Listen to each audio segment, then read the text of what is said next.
Good evening. Matinee free വെബിനാറിലേക്ക് എല്ലാവർക്കും സ്വാഗതം. ഒരു ദിവസം കൂടെ മൈൻഡ്ഫുൾനെസ്സിലേക്ക് നമ്മൾ എത്തി നിൽക്കുകയാണ്. ഇന്നത്തെ മൈൻഡ്ഫുൾനെസ്സിന് ഒരു പ്രത്യേകതയുണ്ട്. കുറേ ദിവസങ്ങളായി നമ്മൾ നാർസിസ്റ്റിക് പേഴ്സണാലിറ്റി ഡിസോർഡർ എന്ന് പറയുന്ന ആ ഒരു വ്യക്തിത്വ പ്രശ്നത്തെ പല തലങ്ങളിലൂടെ നമ്മളിങ്ങനെ കണ്ടുകൊണ്ടിരിക്കുകയാണ്. അതിലേറ്റവും പ്രാധാന്യമുള്ള ചില വിഷയങ്ങൾ, പ്രത്യേകിച്ച് നാർസിസ്റ്റിക് ആയിട്ടുള്ള പാർട്ട്നേഴ്സിനെ എങ്ങനെ മാനേജ് ചെയ്യണം, അതുപോലെ തന്നെ അങ്ങനെയുള്ള വ്യക്തികളെ എങ്ങനെ സോഷ്യലി മാനേജ് ചെയ്യണം, ഇങ്ങനെയുള്ള വിഷയങ്ങളെ കുറിച്ച് വളരെയധികം ക്ലാസ്സുകൾ അനണി സാറിലൂടെ നമ്മൾ കേട്ടുകൊണ്ടിരിക്കുകയായിരുന്നു. അപ്പൊ ഇന്ന് ഒരുപക്ഷെ അതിൽ ഏറ്റവും പ്രാധാന്യമുള്ള ഒരു ഭാഗം, ഒരുപക്ഷെ ആരും അത് പറയാത്തത്, അല്ലെങ്കിൽ ഒരുപക്ഷെ കുട്ടികൾ എന്ന നിലയിൽ അത് പറയാൻ പറ്റാത്ത ഒരു ഭാഗം, ഇങ്ങനെയുള്ള പേരൻസിന്റെ കുട്ടികൾ അനുഭവിക്കുന്ന പ്രശ്നങ്ങളെ കുറിച്ച് നമുക്ക് വളരെ ശ്രദ്ധയോടെ മൈൻഡ്ഫുൾനെസ്സിന്റെ തലത്തിൽ നിന്നുകൊണ്ട് കേൾക്കാം. സോ ഈ പ്രോഗ്രാമിലേക്ക് എല്ലാവരെയും ക്ഷണിക്കുന്നു. അതോടൊപ്പം പ്രിയപ്പെട്ട അനണി സാറിനെയും. Anani sir, you are welcome. Thank you Sabu sir. എല്ലാവർക്കും നല്ല ഒരു സായാഹ്നം, അതുപോലെ ഗുഡ് മോർണിംഗ് ഓൾസോ. ഇന്നത്തെ ക്ലാസ്സിലേക്ക് എല്ലാവരെയും ഞാൻ സ്വാഗതം ചെയ്യുന്നു.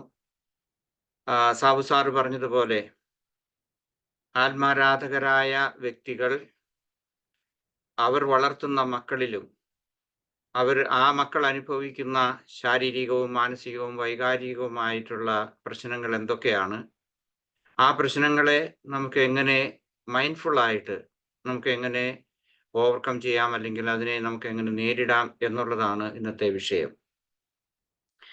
കുട്ടികളുടെ വൈകാരികവും മാനസികവുമായ വികാസത്തിൽ അഗാധവും ദോഷകരവുമായിട്ടുള്ള ഒത്തിരി പ്രശ്നങ്ങൾ സൃഷ്ടിക്കുന്നതിന് ആത്മാരാധകരായ മാതാപിതാക്കൾക്ക് സാധിക്കും.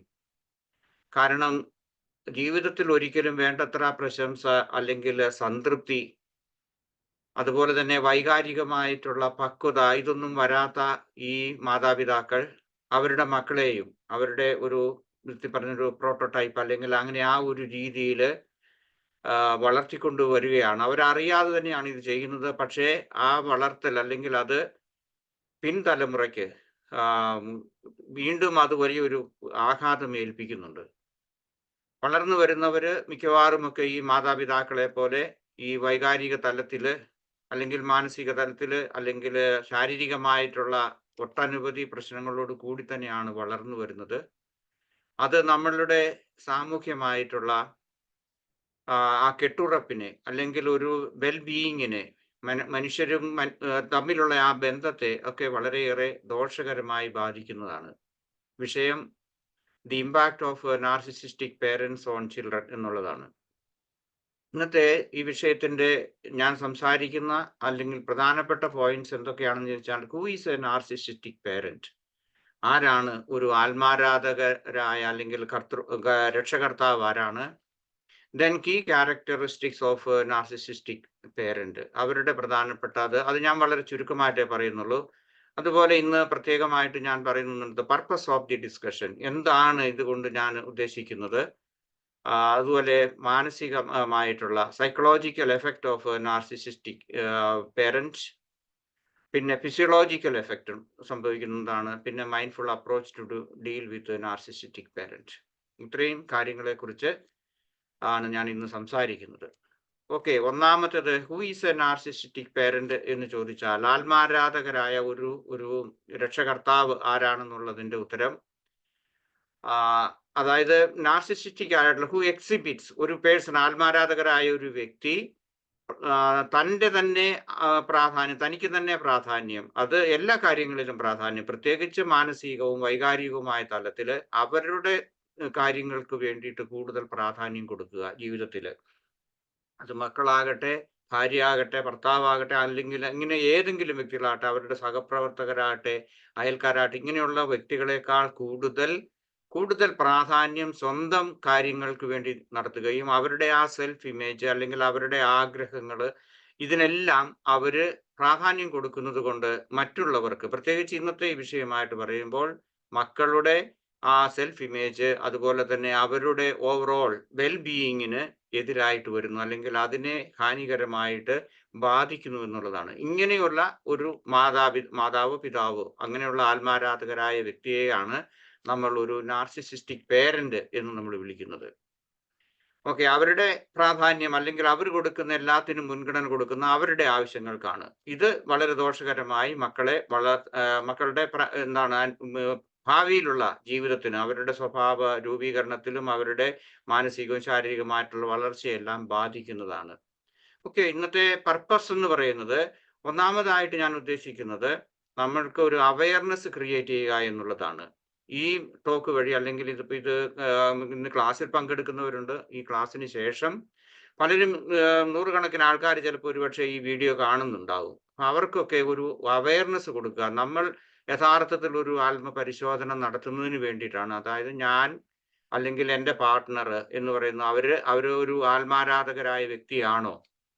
അങ്ങനെയുണ്ടെങ്കിൽ അവർക്ക് അല്പമെങ്കിലും അവരുടെ ജീവിതത്തിൽ മാറ്റം വരുത്താൻ സാധിക്കുമെങ്കിൽ അത് വരുത്തുന്നതിന് വേണ്ടിയിട്ടുള്ള ഒരു അവയർനെസ് അല്ലെങ്കിൽ ഒരു അവബോധം അവരിൽ വളർത്താനും, അതുപോലെ തന്നെ അവരുടെ മക്കൾക്ക് അവരുടെ ഇമോഷണൽ അല്ലെങ്കിൽ സൈക്കോളജിക്കൽ സോഷ്യൽ ഡെവലപ്മെന്റിന് വേണ്ടിയിട്ട് ഇത്രയും കാലം ചെയ്തിരുന്ന ദോഷകരമായിട്ടുള്ള കാര്യങ്ങളിൽ നിന്ന് വ്യത്യാസപ്പെട്ട രീതിയിൽ എന്തെങ്കിലും അവർക്ക് ചെയ്യാൻ, സ്വയം മാറ്റം വരുത്താൻ സാധിക്കുമെങ്കിൽ അതിനുള്ള ഒരു അവയർനെസ് കൊടുക്കുക എന്നുള്ളത് ഇന്നത്തെ ക്ലാസ്സിന്റെ ഒരു പ്രത്യേകമായിട്ടുള്ള ഒരു ഉദ്ദേശമാണ്.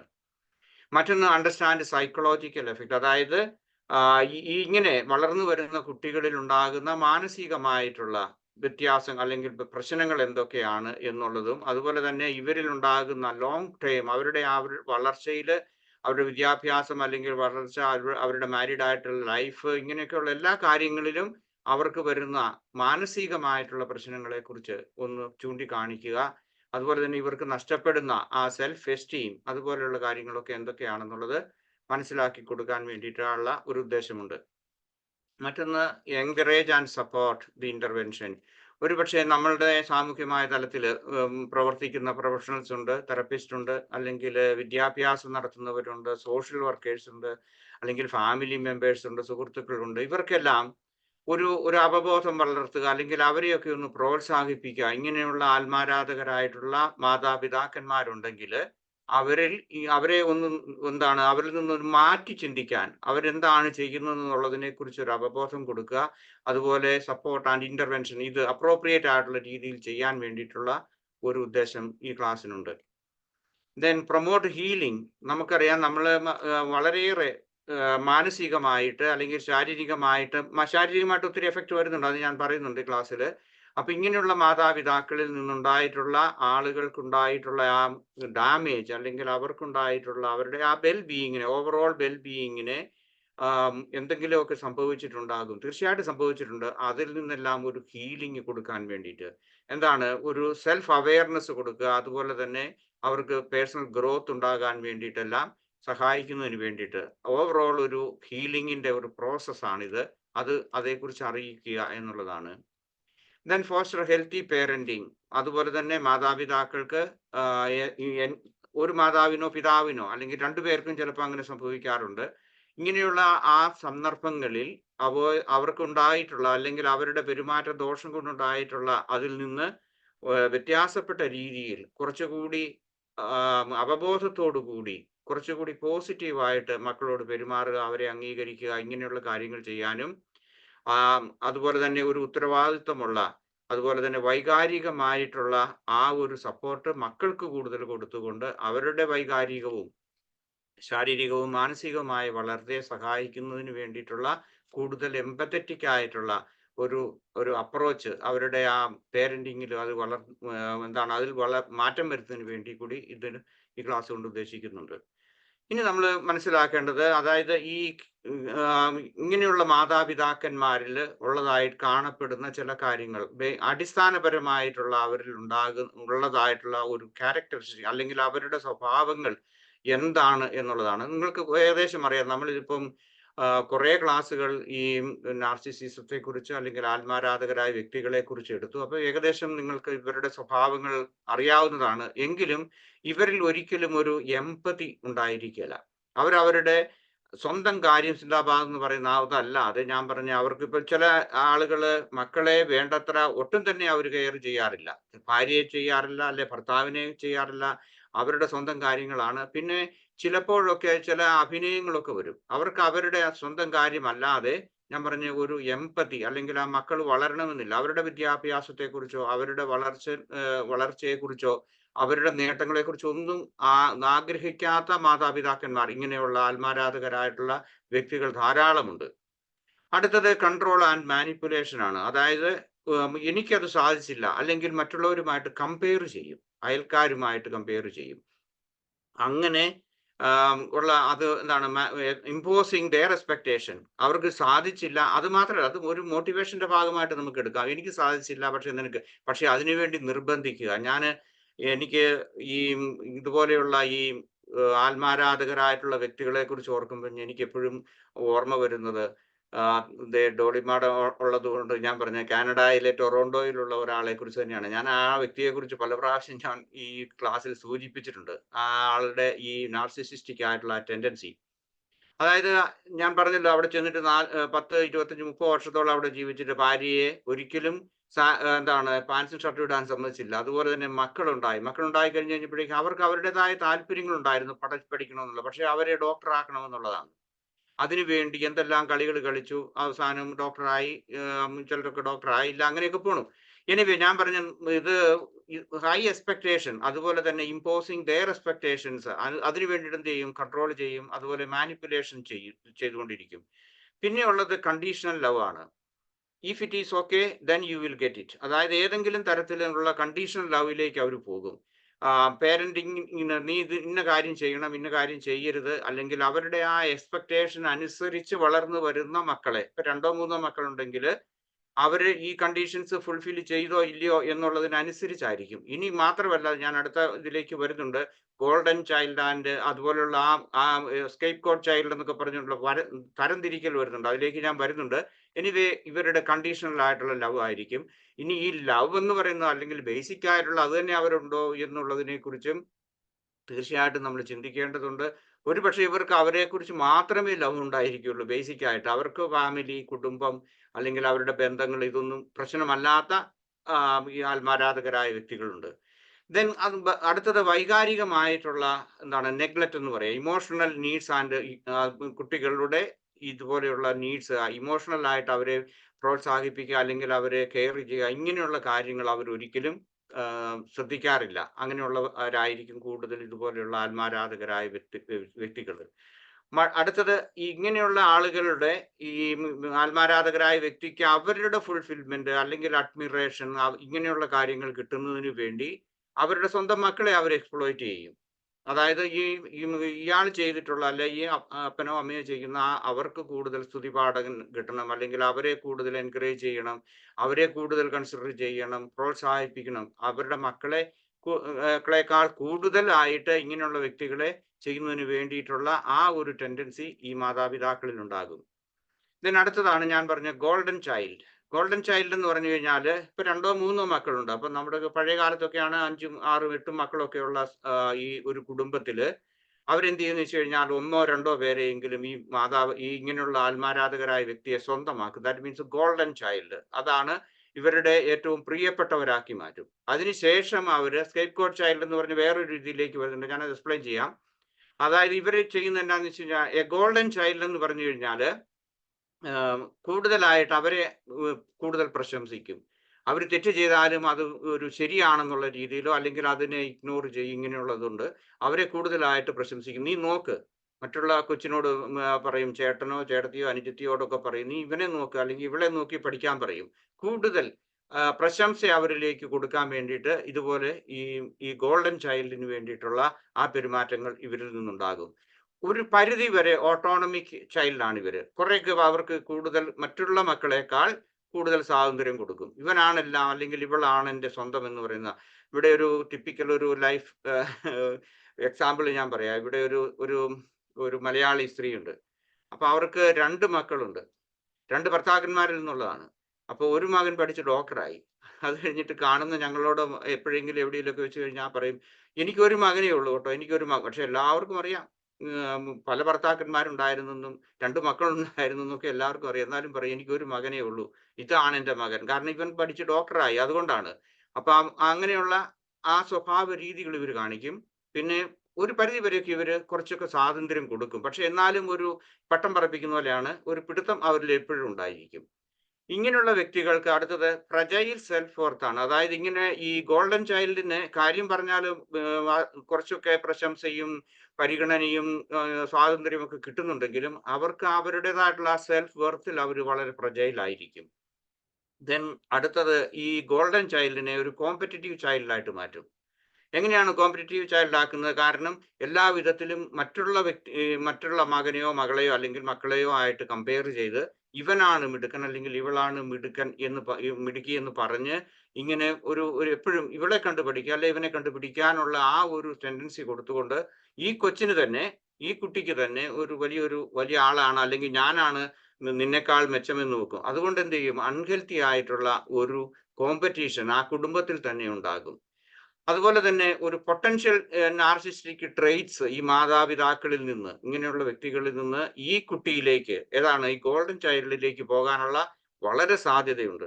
100% തന്നെ സാധ്യതയുണ്ട്. കാരണം ഈ മാതാപിതാക്കൾ എന്ത് കൊടുത്തോ അത് തന്നെ അതിന്റെ ഒരു പ്രോട്ടോടൈപ്പ് ആയിട്ട് അല്ലെങ്കിൽ ഇത് തന്നെ ഇവരിലേക്ക് വരാനുള്ള നല്ല ഒരു ചാൻസ് ഇതുവഴി ക്രിയേറ്റ് ചെയ്യപ്പെടുകയാണ്.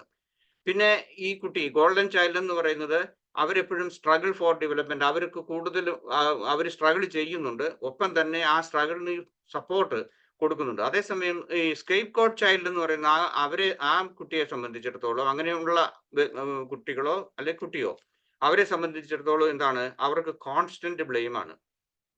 സോറി, ഒരുപക്ഷെ നിങ്ങൾക്കിത് ഈ സ്ലൈഡ് കൃത്യമായിട്ട് കാണാൻ പറ്റുന്നുണ്ടോ എന്ന് എനിക്കറിയത്തില്ല. കാരണം ഞാൻ ഈ ക്യാരക്ടർ എല്ലാം കൂടി ചെറുതായിട്ട് എഴുതി. കാണാമോ സാബു സാറേ? കാണാം സാറേ, കാണാം. ഓക്കെ. അതായത് ഇങ്ങനെയുള്ള കുട്ടികളെ കോൺസ്റ്റന്റ് ബ്ലെയിമിലേക്ക് കൊണ്ടുപോകും. എപ്പോഴും കുറ്റം പറഞ്ഞുകൊണ്ടിരിക്കും. എന്നിട്ട് കമ്പയർ ചെയ്യും മറ്റുള്ള ഏതെങ്കിലും ഈ ഗോൾഡൻ ചൈൽഡുമായിട്ട്. അതുപോലെ തന്നെ അവരെ നെഗറ്റീവ് ലേബലിംഗ് ഉണ്ടാകും. അവരുടെ സ്വഭാവ രീതിയെക്കുറിച്ച് അല്ലെങ്കിൽ അവരുടെ പെർഫോമൻസിനെ കുറിച്ചിട്ടെല്ലാം വളരെ നെഗറ്റീവ് ആയിട്ടുള്ള ലേബലിംഗ് ഉണ്ടാകും. മാത്രമല്ല ഈ മാതാപിതാക്കൾ ഇവരെ പരിഗണിക്കാത്തത് കൊണ്ട് ഈ സ്കേപ്പ് ഗോട്ട് ചൈൽഡിന് എപ്പോഴും എന്താണ്? ഒരു പുവർ റിലേഷൻഷിപ്പ് ആണ്. ഈ പുവർ റിലേഷൻഷിപ്പ് മാതാപിതാക്കളോട് അല്ലെങ്കിൽ ഈ മാതാവിനോടോ പിതാവിനോടോ ഉണ്ടാകും. അതുപോലെ തന്നെ അവർക്ക് ഉണ്ടാകുന്ന അവരുടെ സഹോദരന്മാരായിട്ടുണ്ടാകും, ബന്ധുക്കളിൽ ഉണ്ടാകും, സ്കൂളിൽ ചെല്ലുമ്പോഴുണ്ടാകും. അവരുടെ ജീവിതത്തിൽ മുഴുവനും വേണ്ടത്ര, കാരണം എപ്പോഴും കോൺസ്റ്റന്റ് ആയിട്ട് ക്രിറ്റിസിസം ബ്ലെയിമിങ് ബ്ലെയിം ഉണ്ടാകുന്നത് കൊണ്ട് പുവർ റിലേഷൻഷിപ്പ് എല്ലാ തലത്തിലും അവർക്കുണ്ടാകും. പിന്നെ അടുത്തത് ഐസൊലേഷൻ ആണ്. കുടുംബത്തിൽ തന്നെ പരിഗണന കിട്ടാതെ വൈകാരികമായ തലത്തില് മാനസികമായ തലത്തിൽ വേണ്ടത്ര പരിഗണന കിട്ടാതെ എപ്പോഴും ഒരു ഐസൊലേറ്റഡ് ആയിട്ടുള്ള ഒരു രീതിയിലാണ് അവർ വളർന്നു വരുന്നത്. ദെൻ അടുത്തത് റെസിസ്റ്റൻസ് ആൻഡ് ആങ്കർ. ഇവരിൽ കൂടുതൽ റെസിസ്റ്റൻസ് ആങ്കർ ഉണ്ടാകും. അതേസമയം ഗോൾഡൻ ചൈൽഡിൽ അത്രയും ഉണ്ടാകുകയില്ല. യാഥാർത്ഥ്യങ്ങളൊക്കെ മക്കളൊക്കെ വളർന്നു വരുമ്പോൾ മനസ്സിലാക്കുന്നുണ്ടെങ്കിലും അവർക്ക് അത്രയും റെസിസ്റ്റൻസ് ഇല്ലാതെയാണ് അവർ വളർന്നു വരുന്നത്. ദെൻ ഇമോഷണൽ ഡാമേജ് വളരെ കൂടുതലായിരിക്കും സ്കേപ്പ് ഗോട്ട് ചൈൽഡിൽ ഉണ്ടാകുന്നത്. അതുപോലെ തന്നെ ഇമോഷണൽ ആയിട്ടുള്ള മാനിപ്പുലേഷൻ വളരെയേറെ ഉണ്ടാകും. കുറ്റപ്പെടുത്തുക, അതുപോലെ തന്നെ അവരെ വേണ്ടത്ര പരിഗണന കൊടുക്കാതെയൊക്കെ വരുന്നതുകൊണ്ട് ഒത്തിരി മാനിപ്പുലേഷൻ ഇവരിൽ ഉണ്ടാകും. ഇനി മറ്റൊന്നുള്ളത് പോസിബിൾ ഗ്രോത്ത്. അതായത് അവരുടെ ആ വളർച്ചയുടെ ഭാഗത്തേക്ക് വരുമ്പോഴേക്കും അവർക്ക് മറ്റേ ഗോൾഡൻ ചൈൽഡിന് കിട്ടുന്നത് പോലെയുള്ള വളർച്ചയുടെ ഇത് വരികയില്ല. പക്ഷെ ചിലരൊക്കെ അവർക്ക് വളരെ റിസ്ക് എടുത്ത് അല്ലെങ്കിൽ അവർ മനഃപൂർവ്വം അവർ വളർന്നു എന്ന് വരാം. അങ്ങനെയുള്ള ചില വ്യക്തികളായിട്ട് അവർ വീണ്ടും സമൂഹത്തിൽ അല്ലെങ്കിൽ കുടുംബത്തിലൊക്കെ നല്ല നല്ല വ്യക്തികളായിട്ട് വളർന്നു വരാനുള്ള ചാൻസ് ഉണ്ട്. അതുപോലെ തന്നെ ഈ ഗോൾഡൻ ചൈൽഡിനേക്കാൾ കൂടുതൽ ഇമോഷണൽ റെസീലിയൻസ് ഒരുപക്ഷെ നല്ല തീർച്ചയായിട്ടും കൂടുതൽ കിട്ടുന്നത് സ്കേപ്പ് ഗോട്ട് ചൈൽഡിനാണ്. അതുപോലെ തന്നെ എപ്പോഴും അവസാന കാലങ്ങളിലൊക്കെ മാതാപിതാക്കന്മാർ എത്തിച്ചേരുന്നത് ഈ സ്കേപ്പ് ഗോട്ട് ചൈൽഡിലായിരിക്കും. കാരണം എന്താണെന്ന് വെച്ച് കഴിഞ്ഞാൽ ഗോൾഡൻ ചൈൽഡിൻ്റെതായ രീതിയിലൊക്കെ പോകും. വളർന്ന് പ്രായമായി അവർ വിവാഹിതരായി അങ്ങനെ വരികയും അതുപോലെ തന്നെ മാതാപിതാക്കൾ പ്രായം ചെന്ന് അവർക്ക് മറ്റുള്ളവരുടെ മക്കളുടെ പരിഗണനയൊക്കെ വരുന്ന സമയത്ത് ഗോൾഡൻ ചൈൽഡ് സാവധാനം ആ സീനിൽ നിന്ന് അപ്രത്യക്ഷമാകും. പിന്നെ ഉള്ളത് എന്താണ്? സ്കേപ്പ് ഗോട്ട് ചൈൽഡാണ്. പക്ഷെ അവരുടെ ആ സ്വഭാവ രീതി അവർ മാറ്റുമെന്നില്ല. കാരണം ഇപ്പോഴും പറയും ഗോൾഡൻ ചൈൽഡിനെ അവർ ഉപേക്ഷിച്ചു. എന്നാൽ തന്നെ വീണ്ടും വന്നിട്ട് ഈ സ്കേപ്പ് ഗോട്ട് ചൈൽഡിന്റെ കൂട്ടത്തിൽ നിന്നുകൊണ്ട് വീണ്ടും അവരെ മാനസികമായിട്ട് അവരെ പീഡിപ്പിക്കുന്നതിന് വേണ്ടിയിട്ട് ഈ മാതാപിതാക്കന്മാർ അല്ലെങ്കിൽ ഇതുപോലുള്ള ആളുകൾ ശ്രമിച്ചെന്ന് വരും. ഓക്കെ, നിങ്ങൾക്ക് സംശയം ഉണ്ടെങ്കിൽ നമുക്ക് പിന്നീട് ഇതേക്കുറിച്ച് എക്സ്പ്ലനേഷൻ പറയാം. ദെൻ അടുത്തത് child won't feel heard or seen. അതായത് വേണ്ടത്ര പരിഗണനകൾ ഇവർക്ക് കിട്ടിയെന്നുള്ള ആ ഒരു വികാരത്തോടു കൂടി അല്ല മക്കൾ വളർന്നു വരുന്നത്. അതുപോലെ തന്നെ അവർക്ക് ഒരു തരം feelings and reality will not be acknowledged. ആ മക്കൾ എന്താണോ ആ ഒരു യാഥാർത്ഥ്യ ബോധത്തിൽ ആ മക്കളെ കാണാൻ, അല്ലെങ്കിൽ അവരുടെ കഴിവിനെ അംഗീകരിക്കാൻ, അല്ലെങ്കിൽ അവർക്ക് വൈകാരികമായിട്ടുള്ള സപ്പോർട്ട് കൊടുക്കാൻ ഇവർക്ക് സാധിക്കാതെ വരുന്നു. അത് കിട്ടാതെ വളർന്നു വരുന്ന അങ്ങനെയുള്ള ഒരു അന്തരീക്ഷത്തിലാണ് ഈ കുടുംബത്തിൽ ഇവർ വളർന്നു വരുന്നത്. അതുപോലെ തന്നെ മാതാപിതാക്കൾ ഇവരെ ഒരു വിധത്തിൽ പറഞ്ഞ ഒരു അക്സസറി അല്ലെങ്കിൽ ഒരു ഓബ്ജക്റ്റ് ആയിട്ടാണ് കാണുന്നത്. എന്തിനാണ്? ഇങ്ങനെയുള്ള മാതാവിന്റെയോ പിതാവിന്റെയോ അങ്ങനെയുള്ളവർക്ക് കൂടുതൽ പരിഗണന അല്ലെങ്കിൽ പ്രശംസയൊക്കെ കിട്ടാൻ വേണ്ടിയിട്ട് ഇതാണ്. പിന്നെ മക്കളെ കൊണ്ട് ഇവർ വേറൊരു കാര്യം ചെയ്യിപ്പിക്കുന്നത് എന്താണെന്ന് വെച്ച് കഴിഞ്ഞാൽ, ഇവരേതെങ്കിലും തരത്തിൽ ഇപ്പം ഉദാഹരണമായിട്ട് ക്രിക്കറ്റ് കളിക്കാൻ പോകുന്നു ഒരു കൊച്ച്, അല്ലെങ്കിൽ നാഷണൽ ലെവലിൽ പോകുന്നു, അല്ലെങ്കിൽ ഇന്റർനാഷണൽ പോകുന്നു. അപ്പൊ അവരുടേതായിട്ടുള്ള ആ ഇമേജിലാണ് ഇവർ മാതാപിതാക്കന്മാർ അറിയപ്പെടാൻ ആഗ്രഹിക്കുന്നു, അല്ലെങ്കിൽ വലിയ പാട്ടുകാരാകുന്നു. ഏതെങ്കിലും തരത്തിലുള്ള കഴിവുകൾ ഈ മക്കൾ കാണിക്കുന്നുണ്ടെങ്കിൽ അവരിൽ അതെന്താണ് അവർക്ക് ഇവരുടെ മാതാപിതാക്കന്മാരുടെ ഇമേജ് വർദ്ധിപ്പിക്കുന്നതിനുള്ള ഒരു ഒബ്ജക്റ്റ് അങ്ങനെയായിട്ടാണ് ഇവരെ കാണുന്നത്. അല്ലാതെ അവരെ യഥാർത്ഥത്തിൽ സ്നേഹിക്കുകയോ പ്രോത്സാഹിപ്പിക്കുന്നില്ലെന്ന് ഞാൻ പറയുന്നില്ല. പക്ഷേ വേണ്ടത്ര ആ രീതിയിലായിരിക്കില്ല, അല്ലെങ്കിൽ മാനസികമായിട്ടുള്ള പരിഗണനകൾ വൈകാരികമായിട്ടുള്ള പരിഗണനകൾ അവർ കൊടുക്കുകയില്ല. ദെൻ അടുത്തത് the child will be valued more their actions. അവർ ചെയ്യുന്ന പ്രവർത്തനങ്ങളെ കുറിച്ചാണ്. അതുപോലെ തന്നെ മാതാപിതാക്കൾക്ക് എന്തുമാത്രം ബെനിഫിറ്റ് ഉണ്ടാകുന്നുണ്ട്, അല്ലെങ്കിൽ മറ്റുള്ളവർ ഈ മാതാപിതാക്കന്മാരെ മക്കൾ വഴി അറിയുന്നുണ്ടോ, ഇതൊക്കെയാണ് അവർ നോക്കുന്നത്.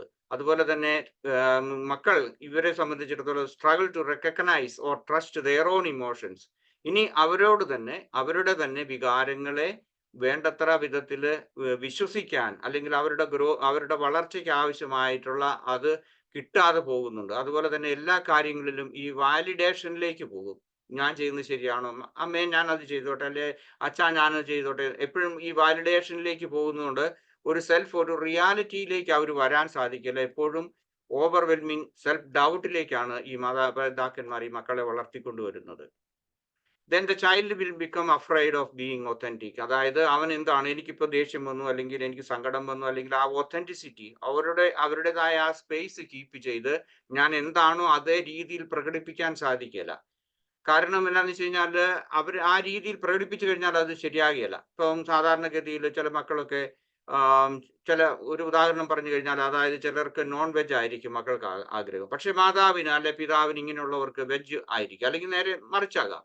ഇങ്ങനെയുള്ള സമയത്ത് എന്ത് ചെയ്യും? കുട്ടിക്ക് നോൺ വെജ് ആണ് ഇഷ്ടമെങ്കിൽ, അല്ലെങ്കിൽ വെജിറ്റേറിയൻ ആണെന്നുണ്ടെങ്കിൽ അത് കഴിക്കാത്തത് കൊണ്ട്, അതിനെ വേണ്ട വിധത്തിൽ ചെയ്യാത്തത് കൊണ്ട്, അല്ലെങ്കിൽ അവർക്ക് അവരുടേതായിട്ടുള്ള ഒതന്റിസിറ്റി, അല്ലെങ്കിൽ പഠിക്കുന്ന കാര്യത്തിൽ, വിഷയങ്ങൾ തിരഞ്ഞെടുക്കുന്ന കാര്യത്തിൽ എങ്ങനെയാണെങ്കിലും അവർക്ക് അവരുടേതായിട്ടുള്ള ആ ഇമേജ്, അല്ലെങ്കിൽ അവർക്ക് അവരുടേതായിട്ടുള്ള ജെന്യുവിൻ ആയിട്ടുള്ള ആ പ്രയോറിറ്റി കൊടുക്കാൻ വേണ്ടിയിട്ട് മക്കൾക്ക് സാധിക്കാതെ പോകുന്നുണ്ട്. അതുപോലെ തന്നെ മക്കളെ സംബന്ധിച്ചിടത്തോളം അവരുടേതായിട്ടുള്ള സ്വന്തം ഐഡന്റിറ്റി, ഓരോ വ്യക്തികൾക്കും അവരുടേതായ ഐഡന്റിറ്റി ഒരു ഒരു ബേബിക്ക് പോലും ഉണ്ട്. അത് അവരുടെ ആ ഐഡന്റിറ്റിയിൽ വളർന്നു വരാനുള്ള ഒരു സാഹചര്യം, അല്ലെങ്കിൽ ആ പ്രോത്സാഹനം, ആ സ്വാതന്ത്ര്യം മാതാപിതാക്കന്മാർ കൊടുക്കാതെ പോകുന്നു.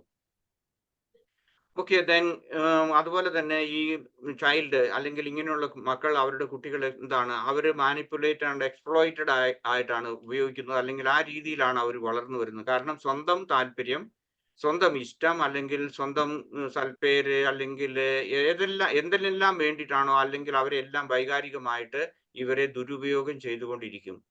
then the child will be growing frustration. A lot of frustrations അവർക്കുണ്ടാകും. അതുപോലെ തന്നെ ഏതെങ്കിലും തരത്തിൽ ഇവരോട് ഡിപ്പെൻഡ് ചെയ്ത് വൈകാരികമായ ആ ഒരു ഇതിന് വേണ്ടിയിട്ട്, അല്ലെങ്കിൽ ഒരു ആവശ്യത്തിന് വേണ്ടിയിട്ട്, മാനസികമായിട്ടുള്ള വളർച്ചയ്ക്ക്, അല്ലെങ്കിൽ അതിനു വേണ്ടിയിട്ടുള്ളത് എല്ലാ ശ്രമങ്ങളും പരാജയപ്പെടുന്നു. പ്രത്യേകിച്ച് ടീനേജിലേക്ക് വരുന്ന സമയത്തേക്കൊക്കെ മക്കൾ അവർക്ക് വേണ്ടത്ര പരിഗണനകൾ ഒന്നും ചെറുപ്പം മുതലേ കിട്ടാത്തത് കൊണ്ട് ഇവർ വേണ്ടത്ര ഈ അപ്രൂവലിന് സാധിക്കാതെ പോകുന്നത് കൊണ്ട് അവർ വളരെയേറെ നിരാശരായി മാറുന്നു. അതുപോലെ തന്നെ ഇന്നാഡ്വക്കേറ്റ്, വേണ്ടത്ര ഒരു പക്വതയോട് കൂടിയിട്ടുള്ള ഒരു വളർച്ച ചെറുപ്പം മുതലേ അവർക്ക് കിട്ടാതെ പോകുന്നു. അതുകൊണ്ട് അവർ മറ്റു പല കാര്യങ്ങളിലേക്കും, കൂട്ടുകാരിലേക്ക് പോകുന്നു, മദ്യപാനത്തിലേക്ക് പോകാം, ആന്റി സോഷ്യൽ ആക്ടിവിറ്റീസിലേക്ക് പോകാം, അല്ലെങ്കിൽ ഡ്രഗ്സിലേക്ക് പോകാം. ഇങ്ങനെയൊക്കെ ഉള്ളതൊക്കെ ഈ കിട്ടാതെ പോകുന്ന സ്നേഹം, അല്ലെങ്കിൽ പരിഗണന, മാനസികമായ പിന്തുണ, ഇതെല്ലാം ഒരു റീപ്ലേസ് ചെയ്യുന്നത് ആന്റി സോഷ്യൽ അല്ലെങ്കിൽ അല്ലെങ്കിൽ എന്താണ് നമ്മൾ സമൂഹത്തിൽ ഇഷ്ടപ്പെടുന്ന, അല്ലെങ്കിൽ നമ്മൾ സമൂഹത്തിൽ കരുതുന്ന ആ നല്ല രീതിയിലെ പോസിറ്റീവ് ആയിട്ടുള്ള രീതിയിലേക്ക് അവർ പോകാതിരിക്കും.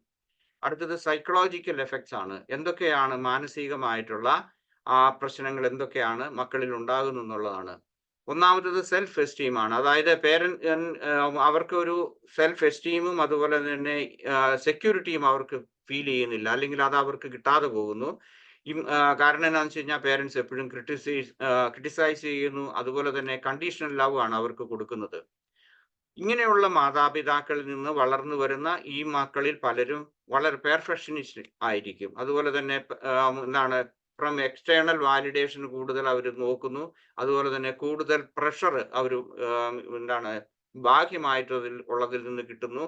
ഈ പ്രഷർ കൊണ്ട് അവർക്ക് ശരിക്കുള്ള വീണ്ടും അവരുടെ ലൈഫിൽ അവർ ഒരുപക്ഷെ ജോലി സ്ഥലത്തൊക്കെ ചെല്ലുമ്പോഴും കൂടുതൽ അവർ മറ്റുള്ളവരെ ഡിപ്പെൻഡ് ചെയ്യാൻ വേണ്ടിയിട്ട് നോക്കുന്നു. ദെൻ ലാക്ക് ഓഫ് ബൗണ്ടറീസ്, അവർക്ക് വേണ്ടത്ര ബൗണ്ടറി കീപ്പ് ചെയ്യാൻ സാധിക്കാതെ വരുന്നു. കടന്നുകയറ്റങ്ങൾ, ഈ മാതാപിതാക്കളിൽ നിന്നുണ്ടായ കടന്നുകയറ്റങ്ങൾ അതുപോലെ തന്നെ അവരെ എന്താണ് കൂടുതൽ കെട്ടിപ്പടുത്തുകയാണ് ചെയ്യുന്നത്. അതുപോലെ ഡിപ്പെൻഡൻസി കൂടുതൽ വരുന്നു, ബൗണ്ടറി കീപ്പ് ചെയ്യാൻ സാധിക്കാതെ വരുന്നു. അപ്പൊ അവരുടെ ജോലി സ്ഥലങ്ങളിൽ മറ്റതുപോലുള്ള സാമൂഹ്യമായ അവരുടെ ലൈഫ് ലോങ് എന്ന് പറയാം, ലൈഫ് ലോങ് വരെ അവർ മറ്റുള്ളവരെ ഡിപ്പെൻഡ് ചെയ്തും അതുപോലെ തന്നെ ആ ബൗണ്ടറി കീപ്പ് ചെയ്യാൻ സാധിക്കാതെ വരുന്നു. എപ്പോഴാണ്, ഏത് സമയത്താണ് നമ്മളെ ഈ ബൗണ്ടറി മറ്റുള്ളവർ ബ്രീച്ച് ചെയ്യുന്നത്, ഇങ്ങനെയുള്ള ഇതിനെക്കുറിച്ച് ആശങ്കകളും ഒക്കെ ആയിട്ടാണ് ഇവർ പോകുന്നത്. അടുത്തത് ഇമോഷണൽ ഡിസ്റെഗുലേഷൻ ആണ്. ഈ ഇമോഷൻസിനെ സപ്രസ് ചെയ്യാനും അതുപോലെ തന്നെ ആകെപ്പാടെ കൺഫ്യൂസ്ഡ് ആയിരിക്കും. ഒരു വൈകാരികമായിട്ടുള്ള ഒരു ഇന്റഗ്രേഷൻ അല്ലെങ്കിൽ ഒരു വെൽ ബീയിങ് അത് അവർക്ക് ഉണ്ടാകുകയില്ല. എപ്പോഴും അവർ വൈകാരികമായിട്ട് ഡിസിൻറ്റഗ്രേറ്റഡ് ആയിരിക്കും. അടുത്തത് പീപ്പിൾ പ്ലീസിങ്, കൂടുതലായിട്ട്. കാരണം ഇങ്ങനെ പ്ലീസ് ചെയ്താണ്, മാതാപിതാക്കന്മാരെ പ്ലീസ് ചെയ്ത് വളർന്നത് കൊണ്ട് എപ്പോഴും കൂടുതൽ പ്ലീസ് ചെയ്താലേ എൻ്റെ കാര്യങ്ങൾ നടക്കുകയുള്ളൂ, അല്ലെങ്കിൽ എനിക്ക് കിട്ടേണ്ട മിനിമം കാര്യങ്ങൾ എനിക്ക് കിട്ടുകയുള്ളൂ എന്നുള്ള ആ ഒരു ധാരണയിൽ വളരുന്നത് കൊണ്ട് ജോലി സ്ഥലത്തും മറ്റുള്ള സ്ഥലങ്ങളിലും ഒക്കെ മറ്റു അവരുടെ ജീവിതം, അവർ പ്രായപൂർത്തിയായി ജീവിക്കുന്ന സമയത്തും ഈ ഒരു ടെൻഡൻസി അവർ കാണിക്കും. അങ്ങനെ അതുകൊണ്ടാണ് പലപ്പോഴും ബോസുമാരോട് കൂടുതൽ പ്ലീസ് ചെയ്യുക, അല്ലെ സഹപ്രവർത്തകരെ കൂടുതൽ പ്ലീസ് ചെയ്യാൻ വേണ്ടിയിട്ട്, അയൽക്കാരെ അല്ലെങ്കിൽ വ്യക്തി ബന്ധങ്ങളെ, നമ്മളെ ഫ്രണ്ട്സിനെ എല്ലാം എപ്പോഴും പ്ലീസ് ചെയ്യാനുള്ള ആ ഒരു ടെൻഡൻസി കൂടുന്നു. ദെൻ ഗിൽറ്റ് ആൻഡ് ഷെയിം, കൂടുതൽ ഗിൽറ്റ് ഫീലിംഗ്, അതുപോലെ തന്നെ ഷെയിം, അതുപോലെ തന്നെ ക്രോണിക് ഷെയിം ആൻഡ് പിന്നെ അവരുടെ ആ ബൗണ്ടറി അത് കീപ്പ് ചെയ്യാൻ അവർക്ക് സാധിക്കാതെ പോകുന്നു. ഡിഫിക്കൽറ്റി ഇൻ റിലേഷൻഷിപ്പ്, ഇനി അവർ വിവാഹിതരായി അങ്ങനെ ജീവിക്കുന്ന സമയത്തും എന്ത് ചെയ്യുന്നു, അവർക്ക് കൂടുതലായിട്ട് മറ്റുള്ളവരെ ട്രസ്റ്റ് ചെയ്യാൻ, വിശ്വസിക്കാൻ സാധിക്കില്ല.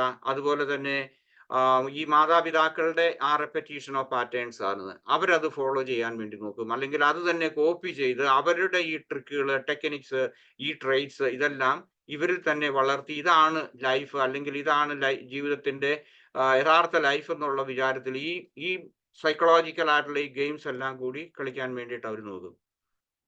ദെൻ ആങ്സൈറ്റി ആൻഡ് ഡിപ്രഷൻ, ഇങ്ങനെയുള്ള കുട്ടികൾ ഈ നാർസിസിസ്റ്റിക് ആയിട്ടുള്ള പേരൻസിൽ നിന്ന് അവരുടെ ആ ജീവിതത്തിൽ വളർന്നു വരുന്ന കുട്ടികൾ ക്രോണിക് സ്ട്രെസ് ആൻഡ് എന്താണ് ലോൺലിനെസ് കൂടുതലായിട്ട് അനുഭവപ്പെടുവാൻ വളരെയേറെ ചാൻസ് ഉണ്ട്. ദെൻ ഗ്യാസ് ലൈറ്റിംഗ് അതായത് ഗ്യാസ് ലൈറ്റിംഗ് ഞാൻ എക്സ്പ്ലെയിൻ ചെയ്തിട്ടുള്ളതാണ്. കൂടുതൽ അവർക്ക് ആത്മവിശ്വാസക്കുറവ് ഉണ്ടാകുന്നു. അതുപോലെ തന്നെ പെർസെപ്ഷൻ ഓഫ് റിയാലിറ്റി അത് അവർക്ക് നഷ്ടപ്പെടുന്നു. ഈ ശരിയാണോ തെറ്റാണോ എന്നുള്ള എപ്പോഴും സംശയങ്ങൾ ഇതെല്ലാം അവരിൽ ഉണ്ടാകുന്നു. കൂടാതെ റിസെന്റ്മെന്റ് ആൻഡ് ആങ്കർ, എല്ലാത്തിനോടും, അല്ലെങ്കിൽ മാതാപിതാക്കളോട്, അല്ലെങ്കിൽ നമ്മളുടെ ഇപ്പം ചിലപ്പോൾ ഒരുപക്ഷെ പ്രായമായി കഴിയുമ്പോഴേക്കും ഭാര്യയോടോ ഭർത്താവിനോടോ ആകാം, അല്ലെങ്കിൽ ബോസിനോടാകാം, എപ്പോഴും ഒരു റിസെന്റ്മെന്റ്, കാണുന്നതിന് എല്ലാത്തിനെയും വിമർശനമായിട്ട് കാണാൻ സാധിക്കും. ദാറ്റ് മീൻസ് ലൈഫ് ലോങ് ഒരു അൺറിസോൾവ്ഡ് ആയിട്ടുള്ള ഒരു വ്യക്തിയായിട്ട് കൂടുതൽ ദേഷ്യവും, അതുപോലെ തന്നെ ഇങ്ങനെയുള്ള ആളുകൾക്ക് വേറൊരു പ്രത്യേകത, ഏറ്റവും നിസ്സാരമായിട്ടുള്ള കാര്യങ്ങളിൽ പോലും ഫോർഗീവ്നെസ് അവർക്ക് പ്രാക്ടീസ് ചെയ്യാൻ സാധിക്കാതെ വരും. കാരണം അവർക്ക് ചെറുപ്പം മുതലേ ഫോർഗീവ് ചെയ്യാത്ത ഒന്നുണ്ട്. That means inner child is wounded. അതായത് നമ്മളുടെ ആ ഇന്നർ ചൈൽഡിനെ, വൂണ്ടഡ് ആയിട്ടുള്ള ഒരു ചൈൽഡ് നമുക്ക് എല്ലാവർക്കും ഉണ്ട്. എല്ലാവർക്കും ഉണ്ടെന്നല്ല, സോറി, അങ്ങനെയുള്ള ഇവരിൽ കൂടുതലായിട്ടുണ്ട്. അങ്ങനെയുള്ള ആളുകൾക്ക് അവർക്ക് ഫോർഗീവ്നെസ് ചെയ്യാൻ സാധിക്കാതെ വരുന്നു. ദെൻ അടുത്തത് increased risk of mental health issues ഉണ്ടാകും. ഉദാഹരണമായിട്ട് ഇങ്ങനെയുള്ള ആളുകളിൽ കൂടുതൽ മെന്റൽ ഇഷ്യൂസ്, മെന്റൽ ഡിസീസിന്റെ അല്ലെങ്കിൽ മെന്റൽ ഹെൽത്ത് ഇഷ്യൂസ് ഉണ്ടാകുന്നു. ഉദാഹരണമായിട്ട് ഇത് തന്നെ ഒരു ട്രോമാറ്റിക് എക്സ്പീരിയൻസ് ആയിരിക്കും മാതാപിതാക്കളിൽ നിന്ന് കിട്ടിയത്. അത് ഒരുപക്ഷെ PTSD ആയിട്ടോ അല്ലെങ്കിൽ CPTSD ആയിട്ടോ പോസ്റ്റ് ട്രോമാറ്റിക് സ്ട്രെസ് ഡിസോർഡർ ആയിട്ട് വളരാനുള്ള കൂടുതൽ ചാൻസ് ഇവരിൽ ഉണ്ടാകുന്നുണ്ട്. ദെൻ അടുത്തത് ഇത്രയും നമ്മൾ മാനസികം ആയിട്ടുള്ള മാനസികം എന്ന് പറയാം, അല്ലെങ്കിൽ സൈക്കോളജിക്കൽ ആയിട്ടുള്ള കാര്യം ഞാൻ പറഞ്ഞു. ഇനി ഫിസിയോളജിക്കൽ ആയിട്ട് ഇങ്ങനെയുള്ള മക്കളിൽ ഇങ്ങനെ വളർന്നു വരുന്നവരിൽ എന്ത് സംഭവിക്കുന്നു? ഒന്ന്, ഇവർ കൂടുതൽ ഹൈപ്പർ ആക്റ്റീവ് ആയിട്ടുള്ളതാണ്. അതുപോലെ തന്നെ സ്ട്രെസ്സിനോട് അവർ വളരെ ഹൈപ്പർ ആക്റ്റീവ് ആയിട്ടാണ് അവർ പ്രതികരിക്കുന്നത്. അതുകൊണ്ട് എന്ത് ചെയ്യുന്നു, ഇവരിൽ കൂടുതൽ, അതായത് ഇവരുടെ അമിഗ്ഡാല കൂടുതലായിട്ട് ആ ഏരിയ കൂടുതലായിട്ട് പ്രവർത്തിക്കുന്നു. പ്രീഫ്രണ്ടൽ കോർട്ടെക്സ് വേണ്ടത്ര ആക്റ്റീവ് ആകാതെ വരുന്നു. അതുകൊണ്ട് തന്നെ ഹൈപ്പോതലാമിക് പിറ്റ്യൂട്ടറി അഡ്രിനാൽ ഗ്ലാൻഡുകളെല്ലാം കൂടുതൽ ആക്ടിവേറ്റ് ചെയ്യുന്നതുകൊണ്ട് സ്ട്രെസ് ഹോർമോൺസ് കോർട്ടിസോളൊക്കെ ഇവരിൽ കൂടുതൽ ആകുന്നു. അതുപോലെ തന്നെ അതുകൊണ്ട് ഉണ്ടാകുന്ന ശാരീരികമായിട്ടുള്ള പ്രശ്നങ്ങളുണ്ട്. വീക്കെൻഡ് ഇമ്മ്യൂൺ സിസ്റ്റം ഇങ്ങനെയുള്ള കുട്ടികളിൽ കൂടുതൽ ആയിട്ട് രോഗപ്രതിരോധം നശിക്കുന്നത് കൊണ്ട് ഇവർക്ക് കൂടുതലായിട്ടുള്ള രോഗപ്രതിരോധന ശേഷി കുറഞ്ഞു പോകുന്നു. അതുപോലെ തന്നെ ഇവരിൽ കൂടുതലായിട്ട് കാർഡിയോവാസ്കുലാർ ഇഷ്യൂസ് ഇങ്ങനെയുള്ളവരിൽ കൂടുതലായിട്ടുണ്ടാകുന്നുണ്ട്. Okay, increased risk of metabolic disorder ഇവരിലുണ്ട്. അതായത് നമ്മളുടെ മെറ്റബോളിക് ആയിട്ടുള്ള ഇതിൽ നമ്മളുടെ ഇൻസുലിൻ കൂടുതലായിട്ട് നമുക്ക് ഇത് ചെയ്യുന്നു. അതുപോലെ കോർട്ടിസോളിന്റെ ഇതുണ്ടാകുന്നു. ഇങ്ങനെയുള്ളവർക്ക് കൂടുതൽ ഡയബറ്റീസ് ആയിട്ടുള്ള രോഗങ്ങൾ ഉണ്ടാകാം. ഇങ്ങനെയുള്ള മക്കളിലാണ് കൂടുതൽ ഒബീസിറ്റി ഉണ്ടാകുന്നതോടൊപ്പം തന്നെ ചില ആളുകൾക്ക് ആപ്പിറ്റൈറ്റ് കുറഞ്ഞു പോകും. ഇങ്ങനെയുള്ള ഈ സ്ട്രെസ് സിറ്റുവേഷനിൽ വളർന്നു വന്നുകൊണ്ട് അവർക്ക് ഒന്നുകിൽ ഒരു വലിയ പൊണ്ണത്തടിയനോ തടിച്ചിയോ ആയിട്ട് മാറും, അല്ലെങ്കിൽ അവര് തീരെ വണ്ണം കുറഞ്ഞവരായിരിക്കും. അവർക്ക് ഭക്ഷണം കഴിക്കാൻ സാധിക്കില്ല, അല്ലെങ്കിൽ ഇതുപോലെയുള്ള ആപ്പിറ്റൈറ്റ് കുറഞ്ഞ മക്കളായിട്ട് അങ്ങനെയും വളർന്നു വരുന്നുണ്ട്. പിന്നീട് ഉള്ളത് ഉറക്കക്കുറവ്, അല്ലെങ്കിൽ ആ ഉറക്കത്തിന്റെ ക്വാളിറ്റി നഷ്ടപ്പെടുന്നു. ദെൻ കോഗ്നിറ്റീവ് ഇമ്പയർമെന്റ്സ്, ഉറക്കം ഇല്ലെങ്കിൽ അല്ലാതെ പോലുള്ള വീക്കെൻഡ് ആയിട്ടുള്ള ഇമ്മ്യൂൺ സിസ്റ്റം ഒക്കെ ഉള്ളത് കൊണ്ട് കൂടുതലായിട്ടുള്ള കോഗ്നിറ്റീവ് ആയിട്ടുള്ള അല്ലെങ്കിൽ പഠനം അല്ലെങ്കിൽ അത് ഇന്റലക്ച്വൽ ആയിട്ടുള്ള കഴിവുകൾ അവർക്ക് പോകുന്നു. ഹോർമോണൽ ഇൻബാലൻസ് ഉണ്ടാകാനുള്ള സാധ്യത വളരെ കൂടുതലാണ്. ദെൻ ഡൈജസ്റ്റീവ് ഇഷ്യൂസ് ഉണ്ടാകുന്നു. ഇറിറ്റബിൾ ബൗൾ സിൻഡ്രോം എന്ന് പറയുന്നത് ഇങ്ങനെയുള്ളവരിൽ കൂടുതലായിട്ട് കാണപ്പെടുന്നുണ്ട്. ഡയറിയ, ബ്ലോട്ടിംഗ് ആൻഡ് കോൺസ്റ്റിപ്പേഷൻ ഉണ്ടാകും, അല്ലെങ്കിൽ ഡയറിയ ആയിരിക്കും, ഏതെങ്കിലും തരത്തിലുള്ളത് ഉണ്ടാകും. ദെൻ ആസിഡ് റിഫ്ലക്സ് അൾസേഴ്സ് ഉണ്ടാകുന്നതിനുണ്ട്. ഹാർട്ട് ബേൺ അല്ലെങ്കിൽ ആസിഡ് റിഫ്ലക്സ്, ഇങ്ങനെ ഈ അൾസറൊക്കെ ഉണ്ടാകുന്ന ആളുകളിൽ കൂടുതലായിട്ട് കുറച്ച്, അതായത് പ്രായം ഞാൻ ഉദ്ദേശിക്കുന്ന 40-നൊക്കെ മുൻപാണെങ്കിൽ ബ്രസ്റ്റ് ക്യാൻസറിന്റെ ഇതുണ്ടാകാം, അല്ലെങ്കിൽ അൾസർ വയറ്റിൽ ഇങ്ങനെ അൾസർ ഡെവലപ്പ് ചെയ്ത് പിന്നീട് അത് ക്യാൻസർ ആകാനുള്ള സാധ്യതകൾ വളരെ കൂടുതലായിട്ട് കാണപ്പെടുന്നുണ്ട്. ദെൻ മസിൽ ടെൻഷൻ, എപ്പോഴും ഒരു ശാരീരികമായ ഒരു അസ്വസ്ഥത. അതുപോലെ തന്നെ chronic muscle tension, areas of neck, shoulders and back pain. Then migraine ഉണ്ടാകുന്നുണ്ട്. ഹെഡ് ഏക്സ് ഉണ്ടാകും, അല്ലെങ്കിൽ ബോഡിലി പെയിൻ ഒരു അകാരണമാണ്. അത് ക്ലിനിക്കലി എന്താണെന്ന് ഡിറ്റക്ട് ചെയ്യാൻ മേലാത്ത തരത്തിലുള്ള ഏതെങ്കിലും തരത്തിൽ ഇതുപോലുള്ള മസിൽ ടെൻഷൻ ഉണ്ടാകുന്നുണ്ട്. അതുപോലെ തന്നെ കൂടുതൽ ഇൻഫെക്ഷൻ അല്ലെങ്കിൽ കോൾഡ്, ഫ്ലൂ ഇങ്ങനെയുള്ള ഇതൊക്കെ വന്നാൽ തന്നെ മരുന്ന് കഴിച്ചാലും വേണ്ടത്ര പെട്ടെന്നുള്ള ആ ക്യൂർ അത് കിട്ടാതെ പോകാനുള്ള സാധ്യതകൾ വളരെ കൂടുതലുണ്ട് ഇവരില്. പിന്നെ ഇനി അതുപോലെ തന്നെ ഡിലേഡ് ഹീലിംഗ് എന്ന് പറയും. അതായത് സ്ട്രെസ് വളരെ കൂടി നിൽക്കുന്നത് കൊണ്ട് എന്ത് ചെയ്യും, മരുന്ന് കഴിച്ചു കഴിഞ്ഞാലും പെട്ടെന്നുള്ള ഒരു സുഖപ്രാപ്തി, അല്ലെങ്കിൽ ആ ഇമ്മ്യൂൺ സിസ്റ്റം നന്നായിട്ട് വർക്ക് ചെയ്യാത്തത് കൊണ്ട് ഇവരില് മുറിവുണ്ടായാൽ അല്ലെങ്കിൽ മറ്റേത് ഏതെങ്കിലും തരത്തിലുള്ള ആ ഒരു ഹീലിംഗ് പ്രോസസ്സ് വളരെ ഡിലേഡ് ആണ്. ദെൻ നമ്മളുടെ ഹോർമോൺസിൽ ആണെങ്കിൽ ഡിസ്റെഗുലേറ്റഡ് ആയിട്ടുള്ള ഹോർമോൺസ് ഉണ്ട്. പെൺകുട്ടികളിലാണെങ്കിൽ മെൻസ്ട്രുവൽ ഇറഗുലാരിറ്റീസ് ഉണ്ടാകുന്നുണ്ട്. അതുപോലെ തന്നെ പീരീഡ് ചിലപ്പം വ്യത്യാസപ്പെട്ട രീതിയിലായിരിക്കും. ചിലരെ സംബന്ധിച്ചുള്ള ആബ്സെൻസ് ഓഫ് മെൻസ്ട്രുവേഷൻ ഉണ്ടാകാറുണ്ട് ഇങ്ങനെയുള്ള പെൺകുട്ടികളിൽ. ആൺകുട്ടികളെ സംബന്ധിച്ചിടത്തോളം അവരുടെ പ്യൂബർട്ടി നേരത്തെ ആകാം, അല്ലെങ്കിൽ അത് താമസിച്ചു പോകും. അതുപോലെ തന്നെ മറ്റതുപോലുള്ള ഈ പ്യൂബർട്ടി ആ സ്റ്റേജിലേക്കുള്ള അതിൻ്റെ ആ ഇറഗുലർ ആയിട്ടുള്ള പ്രവർത്തനങ്ങൾ ഉണ്ടാകുന്നുണ്ട്. Then fatigue and adrenal burn out എന്നുകൊണ്ട് ഉദ്ദേശിക്കുന്നത് ഈ സ്ട്രെസ് ഹോർമോൺസിന്റെ അതിന്റെ കൂടുതൽ ഓവർ ആക്റ്റീവ് ആകുന്നത് കൊണ്ട് എപ്പോഴും തന്നെ ക്ഷീണമായിരിക്കും.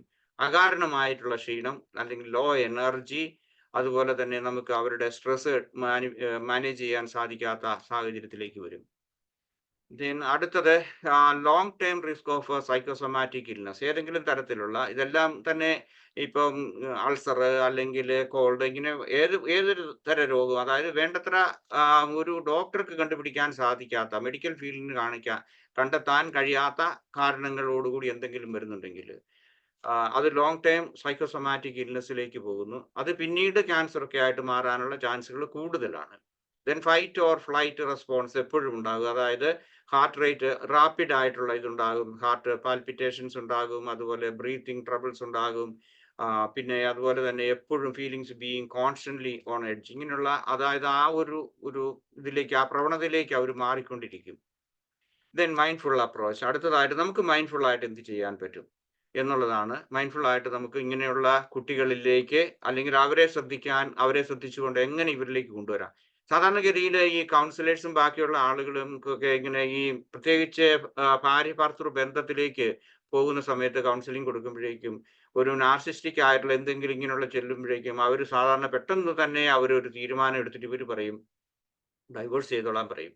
അങ്ങനെയാണ് സാധാരണ കൂടുതലായിട്ട്. അത് കേരളത്തിലുണ്ട്. ഇപ്പം ഞാൻ പറഞ്ഞു, യൂറോപ്പിലാണെങ്കിൽ പിന്നെ അവർ ഡൈവോഴ്സ് ചെയ്യാൻ പറഞ്ഞു അധികം കാത്തിരിക്കേണ്ട കാര്യമില്ല. കാരണം അവർ തന്നെ ഇട്ടിട്ട് പോയിക്കോളും, അല്ലെ ഡൈവോഴ്സിലേക്ക് പൊക്കോളും. അപ്പൊ നാട്ടിലും അങ്ങനെയുള്ള ഒരു ടെൻഡൻസി ഉണ്ട്. പക്ഷെ നമുക്ക് എന്തുകൊണ്ട് മൈൻഡ്ഫുൾനെസ് ആയിട്ടുള്ള ആ ഒരു മേഖലയെ നമുക്ക് യൂസ് ചെയ്തുകൂടാ?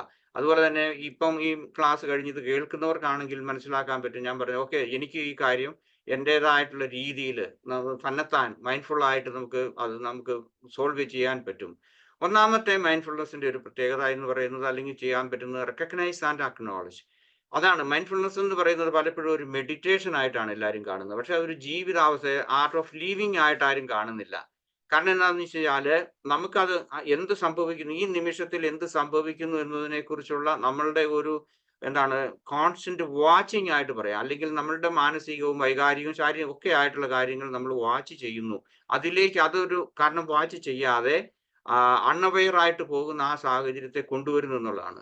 അത് ഇപ്പൊ ഇവിടെ സംഭവിക്കുന്നത്. ഇങ്ങനെയുള്ള സാഹചര്യങ്ങളിൽ വരുമ്പോഴേക്കും നമുക്ക് എനിക്ക് ഇപ്പൊ സെൽഫ് എസ്റ്റീം കുറഞ്ഞു പോയോ, അല്ലെങ്കിൽ എനിക്ക് പീപ്പിൾ പ്ലീസിങ് ഇതാണോ, അല്ലെങ്കിൽ മറ്റേതെങ്കിലും തരത്തിലുള്ള പിന്നെ അസേർട്ടിങ് ആ ഒരു കഴിവ് എനിക്ക് ഇല്ലാതെ പോകുന്നുണ്ടോ, ഇങ്ങനെയുള്ള കാര്യങ്ങളെ കുറിച്ച് ഓരോ വ്യക്തിക്കും ഇതിന്റെ ഒരു ഓഫർ, അല്ലെങ്കിൽ ഇതിന്റെ ഒരു വിക്ടിം ആയിട്ടുള്ള വ്യക്തിയെ സംബന്ധിച്ചിടത്തോളം അത് മനസ്സിലാക്കാൻ വേണ്ടിയിട്ട് അത് തീർച്ചയായിട്ടും സാധിക്കും. അപ്പൊ ഒന്നാമതായിട്ട് മൈൻഡ്ഫുൾനെസ് പ്രാക്ടീസ് ചെയ്യുന്ന ആളുകൾക്ക് ഇതിനെ റെക്കഗ്നൈസ് ചെയ്യാൻ സാധിക്കുന്നു. ഓക്കെ, ഇതിനെ തിരിച്ചറിയാൻ പറ്റുന്നു. അതാണ് ഒന്നാമത്. Then accept emotions. പലപ്പോഴും ഇമോഷൻസ് അക്സെപ്റ്റ് ചെയ്യുക എന്ന് പറയുന്നത് അത് തെറ്റാണെന്ന് വിചാരിക്കുന്ന ഒരു സംസ്കാരത്തിൽ, അല്ലെങ്കിൽ അങ്ങനെ ഒരു സിസ്റ്റത്തിലാണ് നമ്മൾ വളർന്നു വന്നിട്ടുള്ളത്. അത് ശരിയല്ല എന്നുള്ളത്. അക്സെപ്റ്റ് ചെയ്യുന്നു എന്ന് പറയുന്നതും എന്റർടൈൻ ചെയ്യുന്നതും തമ്മിൽ വ്യത്യാസമുണ്ട്. അപ്പൊ ഓക്കെ, എനിക്ക് ഇന്നതുണ്ട്, ഞാൻ നിരാശനാണ്, അല്ലെങ്കിൽ എനിക്ക് മറ്റുള്ള ഏതെങ്കിലും തരത്തിലുള്ള വൈകാരികമായിട്ടുള്ള പ്രശ്നങ്ങൾ എനിക്ക് ഉണ്ടാകുന്നുണ്ട് എന്നുള്ളത് നമ്മൾ മനസ്സിലാക്കുന്നു, അത് അക്സെപ്റ്റ് ചെയ്യുന്നു. റാഡിക്കലായിട്ട് ചിലപ്പോൾ അക്സെപ്റ്റ് ചെയ്യേണ്ടി വരും. ലൈക്ക് പെയിൻ, അല്ലെങ്കിൽ ആങ്കർ, സാഡ്നെസ്, ഇങ്ങനെയുള്ള കാര്യങ്ങൾ നമ്മൾ വിത്തൗട്ട് ജഡ്ജിങ് യുവർ സെൽഫ്, ഞാൻ മോശക്കാരനാണ് എന്ന് ഇങ്ങനെ ഇത് കുത്തിവെച്ചിരിക്കുന്ന ഇതിൽ നിന്ന് അല്ല എന്നുള്ള ഒരു ഇതിലേക്ക്, അല്ലെങ്കിൽ ഏത് തരത്തിലാണെന്നുള്ളതിനെ കുറിച്ച് ഒബ്ജക്റ്റീവ് ആയിട്ടുള്ള ഒരു ഒബ്സർവേഷൻ മൈൻഡ്ഫുൾനെസ് നമ്മളെ സഹായിക്കും. Then set and reinforce boundaries. നമുക്ക് നമ്മളുടേതായിട്ടുള്ള ആ പ്രവർത്തന മേഖലയിൽ, കുടുംബത്തിലാകട്ടെ ജോലി സ്ഥലങ്ങളിലാകട്ടെ ഒക്കെ മറ്റുള്ളവർ നമ്മളെ ബൗണ്ടറിയിൽ ലംഘിക്കുന്നുണ്ടെങ്കിൽ, അതുപോലെയുള്ള രീതിയിലേക്ക് വരികയാണെങ്കിൽ കൂടുതൽ നമുക്ക് അസർട്ടീവ് ആയിട്ടുള്ള ആ ഒരു ക്യാരക്ടർ നമുക്ക് ഡെവലപ്പ് ചെയ്യാൻ പറ്റും. അതുപോലെ തന്നെ ഹെൽത്തി ബൗണ്ടറീസ് നമുക്ക് പറയാൻ പറ്റും. നോ എന്ന് പറയുന്നിടത്ത് നോ എന്ന് പറയാൻ നമുക്ക് കൂടുതൽ സാധിക്കും. കാരണം അതിന് നമ്മളെ ഹെൽപ്പ് ചെയ്യുന്നത് മൈൻഡ്ഫുൾനെസ് ആണ്. അതുപോലെ മറ്റൊന്ന് സ്റ്റേ കൺസിസ്റ്റന്റ്. അതായത് നമ്മൾ എപ്പോഴും നമ്മളുടെ ആ സ്വഭാവ രീതികളിൽ നമ്മൾ മറ്റുള്ളവർ ഏതെങ്കിലും തരത്തിലുള്ള എൻക്രോച്ചുകൾ, അല്ലെങ്കിൽ അവർ ബൗണ്ടറി ലംഘിക്കുന്നുണ്ടെങ്കിൽ അതിനെ നമ്മൾ വേണ്ട വിധത്തിൽ മനസ്സിലാക്കിക്കൊണ്ട് കൺസിസ്റ്റന്റ് ആയിട്ട് നമ്മളുടെ ആ ബൗണ്ടറിയിൽ നമുക്ക് കീപ്പ് ചെയ്തു പോകുന്നതിന് മൈൻഡ്ഫുൾനെസ് തീർച്ചയായിട്ടും സഹായിക്കും. Then practice self compassion. ഇവിടെയൊക്കെ സംഭവിക്കുന്നത് എന്താണെന്ന് വെച്ച് കഴിഞ്ഞാൽ കൂടുതലും ഇങ്ങനെ സെൽഫ് എസ്റ്റീം നഷ്ടപ്പെട്ടു, അതുപോലെ തന്നെ കൺഫ്യൂഷൻ ആണ്, അതുപോലെ തന്നെ കൂടുതൽ ഡിപ്പെൻഡൻസി വരുന്നു. ഇങ്ങനെയെല്ലാം വൈകാരികമായിട്ടുള്ള ഒരു വികലത ആയിട്ടുള്ള ഒരു പേഴ്സണാലിറ്റിയാണ് നമുക്ക് ഡെവലപ്പ് ചെയ്യുന്നതെങ്കിൽ നമുക്ക് വളരെയേറെ ഡിജക്റ്റഡ് ആയിരിക്കും നമ്മൾ. അതുപോലെ തന്നെ നമ്മൾക്ക് ഒത്തിരി നിരാശ തോന്നും. സോ നമുക്ക് നമ്മളോട് തന്നെ വെറുപ്പ് തോന്നും.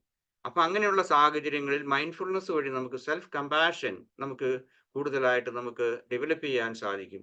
അതിനുവേണ്ടി സഹായിക്കുന്നതാണ്. കാരണം ഒരുപക്ഷെ ഈ കൗൺസിലിങ്ങിനോ അല്ലെങ്കിൽ മറ്റേതെങ്കിലും ഒരു സ്ഥലത്ത് ചെല്ലുമ്പോൾ അവർക്ക് ഇതൊന്നും പറഞ്ഞു കൊടുക്കാൻ സാധിച്ചെന്ന് വരികയില്ല. അതേസമയം മൈൻഡ്ഫുൾനെസിന്റെ ഒരു ഇതിലേക്ക് വരുമ്പോൾ നമുക്ക് മെഡിറ്റേഷൻ വഴി ആ മെഡിറ്റേഷന്റെ സമയത്ത് കൂടുതലായിട്ട് സെൽഫ് കമ്പാഷൻ, സെൽഫ് ഫോർഗീവ്നെസ് ഇതൊക്കെ നമുക്ക് സാധിക്കുന്ന അത് കൾട്ടിവേറ്റ് ചെയ്യുന്നതിന് വേണ്ടിയിട്ടും അതുപോലെ തന്നെ നെഗറ്റീവ് ആയിട്ടുള്ള ആ സെൽഫ് ഇമേജിനെ നമുക്ക് മാറ്റുന്നതിനും കൂടുതൽ പോസിറ്റീവായിട്ട് ജീവിതത്തെ അല്ലെങ്കിൽ അനുദിന ജീവിതത്തെ അല്ലെങ്കിൽ മൊമെന്റ് ടു മൊമെന്റ് ആ ലൈഫിലേക്ക് നമുക്ക് വരാൻ സാധിക്കും.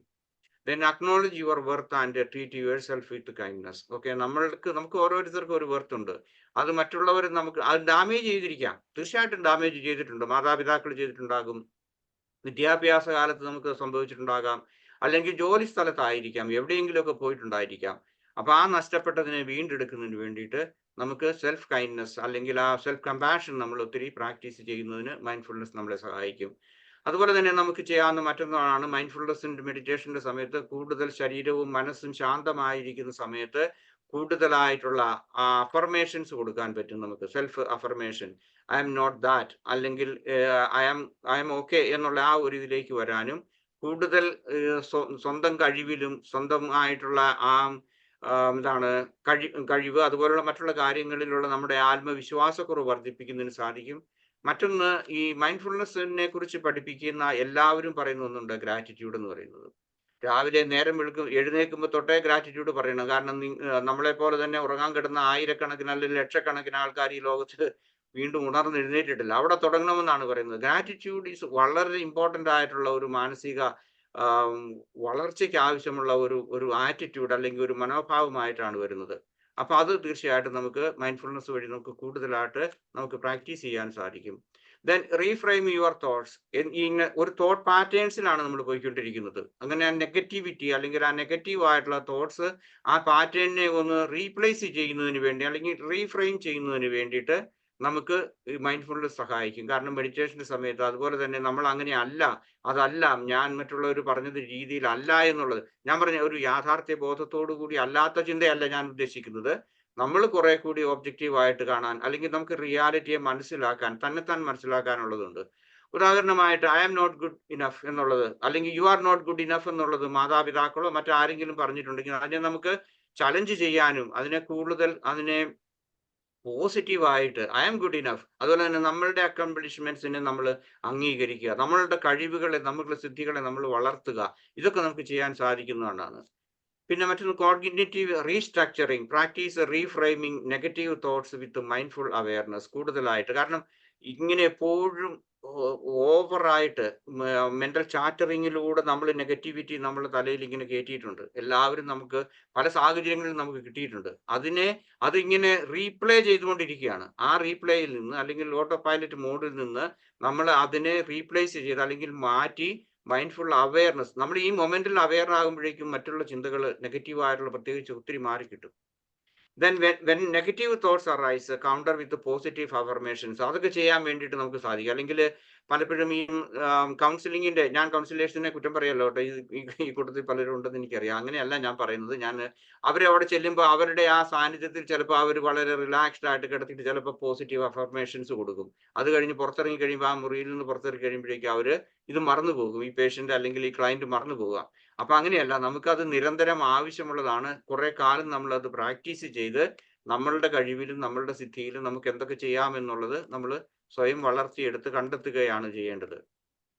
ദെൻ ഡെവലപ്പ് ഇമോഷണൽ അവയർനെസ് കൂടുതലായിട്ട്. അതാണ് മൈൻഡ്ഫുൾനെസ്. ഞാൻ ആദ്യം സൂചിപ്പിച്ചതുപോലെ നമുക്ക് എന്തുണ്ടാകുന്നു, നെഗറ്റീവായിട്ടുള്ള ഇമോഷൻസ് ആണോ, എന്താണ് നമ്മുടെ മനസ്സിൽ ഉണ്ടാകുന്നത് എന്ന് അറിഞ്ഞിട്ട് സാവധാനം നമ്മളുടെ ബ്രീത്തിങ്ങിലേക്ക് പോകുന്നു. അപ്പൊ ആ ഇമോഷൻസിനെ നമ്മൾ ചായ കൊടുത്ത് അല്ലെങ്കിൽ അതിനെ എന്റർടൈൻ ചെയ്ത് നമ്മൾ അവരെ സൽക്കരിക്കുന്നില്ല. നേരെ മറിച്ച് ആ ചിന്തയുടെ ഒപ്പം നമ്മൾ പോകുകയല്ല. ചിന്ത ഉണ്ടാകുന്നുണ്ട്, അത് വരുന്നുണ്ട്, ഓക്കെ, ദാറ്റ്സ് ഓക്കെ. അതിനെ let it come and let it go എന്നുള്ളതിലേക്ക് നമുക്ക് കൊണ്ടുപോകാൻ സാധിക്കും. അതുപോലെ തന്നെ നമ്മളുടെ വികാരങ്ങൾ അതുപോലെയുള്ളതിനെ മാനേജ് ചെയ്യുന്നതിന് വേണ്ടിയിട്ട് അത് ഒത്തിരി വന്ന് നമ്മളിൽ വൈകാരികമായിട്ട് ഈ വികാരപരമായിട്ടുള്ള കാര്യങ്ങൾ വരുമ്പോൾ തീർച്ചയായിട്ടും നമ്മുടെ ശരീരത്തെയും അത് ബാധിക്കും. അതുപോലെ തന്നെ മൈൻഡ്ഫുൾനെസ് നമ്മളെ സഹായിക്കുന്ന മറ്റൊന്നാണ്, നമുക്ക് ഗ്രൗണ്ടിങ് എക്സസൈസസ് ഉണ്ട്. ഉദാഹരണമായിട്ട് ബ്രീത്തിങ് ഉണ്ട്, അല്ലെങ്കിൽ നമുക്ക് അവയർനെസ് ഉണ്ട്. അങ്ങനെയുള്ള കാര്യങ്ങൾ കൂടുതലായിട്ട് നമുക്ക് പെട്ടെന്ന് ഏതെങ്കിലും തരത്തിലുള്ള ഒരു ഓവർവെൽമിങ് സിറ്റുവേഷൻ വരികയാണെങ്കിൽ, അല്ലെങ്കിൽ ചിന്തകൾ വരികയാണെങ്കിൽ, ചില സമയത്ത് നമ്മൾ അറിയാതെ തന്നെ നമ്മൾ ഒത്തിരി നെഗറ്റീവ് ആയിട്ടുള്ള emotions all on A sudden വരും. ഏതെങ്കിലും ഒരു സാഹചര്യത്തിൽ ഇപ്പൊ നമ്മളെ പഠിപ്പിച്ച ഒരു അധ്യാപകൻ മോശമായിട്ട് നമ്മളോട് പെരുമാറി എന്നുണ്ടെന്നുണ്ടെങ്കിൽ, ആ ഏകദേശം സിമിലർ ആയിട്ടുള്ള ഒരു ഫേസ് കണ്ടാൽ, അല്ലെങ്കിൽ അവരുടെ ആ ബോഡിയിൽ, അല്ലെങ്കിൽ ശാരീരികമായ ഏതെങ്കിലും മൂവ്മെന്റ്സ് കണ്ടു കഴിഞ്ഞാൽ, ചിലപ്പോൾ ഒരുപക്ഷെ ആ ഒരു ഇതിലേക്ക് നമുക്ക് പോകാൻ സാധ്യതയുണ്ട്. എന്താണ് ആ വികാരം, തള്ളൽ എന്ന് വേണമെങ്കിൽ പറയും, വികാര തള്ളൽ. അപ്പൊ അങ്ങനെയുള്ള സമയത്ത് ഈ ബ്രീത്തിങ്, മൈൻഡ്ഫുൾനെസ് ബ്രീത്തിങ്ങിലൂടെ നമുക്ക് പെട്ടെന്ന് നമുക്ക് ഇത് കുറയ്ക്കാൻ നമുക്ക് സാധിക്കും. Okay, then cultivate healthy relationships. ഇത് വളരെ പ്രധാനപ്പെട്ട ഒന്നാണ്. നമ്മൾ മോശമായ സാഹചര്യത്തിൽ ആത്മാരാധകരായ മാതാപിതാക്കളുടെ ശിക്ഷണത്തിൽ വളർന്നവർക്ക് തീർച്ചയായിട്ടും അവർക്ക് ആവശ്യമുള്ള ഒന്നുണ്ട്, വേണ്ടത്ര നല്ല റിലേഷൻഷിപ്പ് ക്രിയേറ്റ് ചെയ്യണം. നമുക്ക് സമാന മനസ്കരായിട്ടുള്ള കൂട്ടുകെട്ടുകൾ നമ്മൾ ഉണ്ടാക്കുക, വിശ്വസ്തരായിട്ടുള്ളവരോട് നമ്മൾ അവരോട് പെരുമാറുക. അതുപോലെ തന്നെ നമ്മൾ ഓപ്പൺ ആൻഡ് സിൻസിയർ ആയിട്ട് ഈ പീപ്പിൾ പ്ലീസിങ് ക്യാരക്ടറൊക്കെ മാറ്റി നമ്മൾ കൂടുതലായിട്ട് അവരോട് പെരുമാറാൻ നമ്മൾ പഠിക്കുക. അതുപോലെ തന്നെ നമ്മളുടെ ബൗണ്ടറീസിനെ റെസ്പെക്ട് ചെയ്യുന്ന, അതുപോലെ തന്നെ അതിനെ സപ്പോർട്ട് ചെയ്യുന്ന അങ്ങനെയുള്ള ആളുകളുമായിട്ട് നമ്മൾ കൂടുതലായിട്ട് നല്ല ബന്ധങ്ങൾ ഉണ്ടാക്കുക. ടോക്സിക് റിലേഷൻഷിപ്പിനെ നമ്മൾ ഉപേക്ഷിക്കുക, അല്ലെങ്കിൽ അത് മാറ്റാൻ വേണ്ടി നമ്മൾ ശ്രമിക്കുക. അതുപോലെ തന്നെ കമ്മ്യൂണിക്കേഷൻ സ്കിൽസ് ഞാൻ പറഞ്ഞ അതുപോലെ നല്ല രീതിയിൽ മൈൻഡ്ഫുൾ ആയിട്ടുള്ള കമ്മ്യൂണിക്കേഷൻ സ്കിൽസ്, അതുപോലത്തെ മൈൻഡ്ഫുൾ ലിവിങ് ഗ്രൂപ്പുകളുമായിട്ട്, അങ്ങനെയുള്ള ആ ഒരു സൊസൈറ്റി ആയിട്ട്, അതുപോലെ തന്നെ അവരുമായിട്ട് കൂടുതൽ ബന്ധം സ്ഥാപിക്കുന്നത് തീർച്ചയായിട്ടും നല്ലതാണ്. Okay, let go of the guilt and shame. നമ്മുടെ ഇങ്ങനെ അക്വയർ ചെയ്ത് വെച്ചിരിക്കുന്ന, ഒന്നും ശരിയല്ല എന്ന് നമ്മൾ കരുതി വെച്ചിരിക്കുന്ന, ഞാൻ കുറ്റക്കാരനാണ്, ഞാൻ പാവിയാണ്, അല്ലെങ്കിൽ അതാണ് ഇതാണെന്ന് നമ്മൾ കരുതി വെച്ചിരിക്കുന്ന ആ കുറ്റകരം, അല്ലെങ്കിൽ നമ്മളുടെ ആ മനസ്സിലുണ്ടാകുന്ന ആ കുറ്റവും, അതുപോലെ ഷെയിം, അത് നമ്മൾ മാറ്റുന്നതിന് വേണ്ടി ലെറ്റ് ഇറ്റ് ഗോ. മൈൻഡ്ഫുൾനെസ് വഴി നമുക്ക് തീർച്ചയായിട്ടും സാധിക്കും. അത് കടന്നു വരുന്നുണ്ട്. ആ സാഹചര്യത്തിൽ നമ്മൾ അതിനെ ലെറ്റ് ഇറ്റ് ഗോ എന്ന് പറയുന്ന ആ ഒരു മനോഭാവത്തിലേക്ക് വരാൻ മൈൻഡ്ഫുൾനെസ് സാധിക്കും. അതുപോലെ തന്നെ release emotional baggage of the narcissistic parents, അതാണ് നമ്മൾ ഇന്ന് സംസാരിക്കുന്നത്. പക്ഷെ അതുകൂടാതെ നമ്മൾ വേണ്ടത്ര ഇതൊക്കെ നമുക്ക് കിട്ടിയിട്ടുണ്ട് ജീവിതത്തിൽ. അതിൽ നിന്നെല്ലാം നമുക്ക് രക്ഷപ്പെടാൻ നമുക്ക് സാധിക്കും.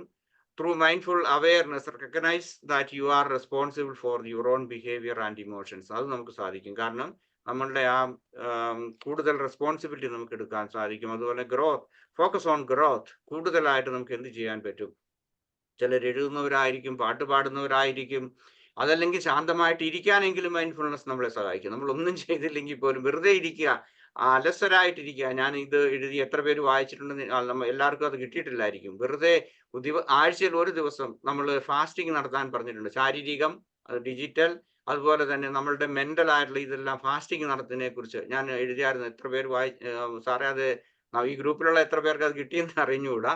Anyway that means simply B here and now എന്നുള്ള ആ ഒരു ഇതുണ്ട്.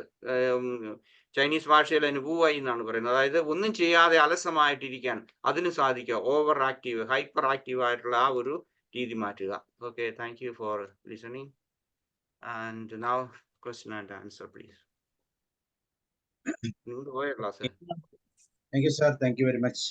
തീർച്ചയായിട്ടും ആയിട്ടുള്ള വ്യക്തികളെ, അല്ലെങ്കിൽ അങ്ങനെയുള്ള പേരൻസിനെ സംബന്ധിച്ചിടത്തോളം അവരുടെ കുട്ടികളിൽ ഉണ്ടാകാവുന്ന പ്രശ്നം, അതിനെങ്ങനെ മൈൻഡ്ഫുൾനെസിന്റെ തലത്തിൽ നിന്ന് ക്ലാരിഫൈ ചെയ്യാം എന്നുള്ളതിനെ കുറിച്ചൊക്കെയാണ് സാർ പറഞ്ഞത്. തീർച്ചയായിട്ടും ഇത് നമ്മുടെ ചുറ്റുപാടുകളും കൃത്യമായിട്ട് കാണാൻ സാധിക്കുന്നതാണ്. ഒരുപക്ഷെ നമ്മളിൽ തന്നെ ഇത് ഉണ്ടാകാം. അപ്പൊ ഈ ഒരു കോണ്ടെക്സ്റ്റിൽ നിന്ന് ഇതിനെ ചിന്തിക്കുമ്പോൾ ഒത്തിരി കാര്യങ്ങൾ നമ്മൾ പറയും. ആർക്കെങ്കിലും ഷെയർ ചെയ്യാനുണ്ടോ? നമുക്കൊരു മെഡിറ്റേഷൻ ഉണ്ടായിരുന്നു, എന്തെങ്കിലും വിഷയങ്ങളുണ്ടെങ്കിൽ ചോദിക്കാം. ഒരു ക്വസ്റ്റ്യൻ ചോദിക്കാനുണ്ട് സർ. ഇതിനിടയ്ക്ക് ഗ്യാസ് ലൈറ്റിംഗ് ആൻഡ് എന്തോ ഒരു വാക്ക് ഉപയോഗിച്ചത് വിട്ടുപോയിട്ടുണ്ട്. എനിവേ ഇതിന്റെ വീഡിയോ കിട്ടുമോ? വേറെ കിട്ടുമെങ്കിൽ പിന്നെ യെസ്, ഇതിന്റെ വീഡിയോ കിട്ടുമല്ലോ.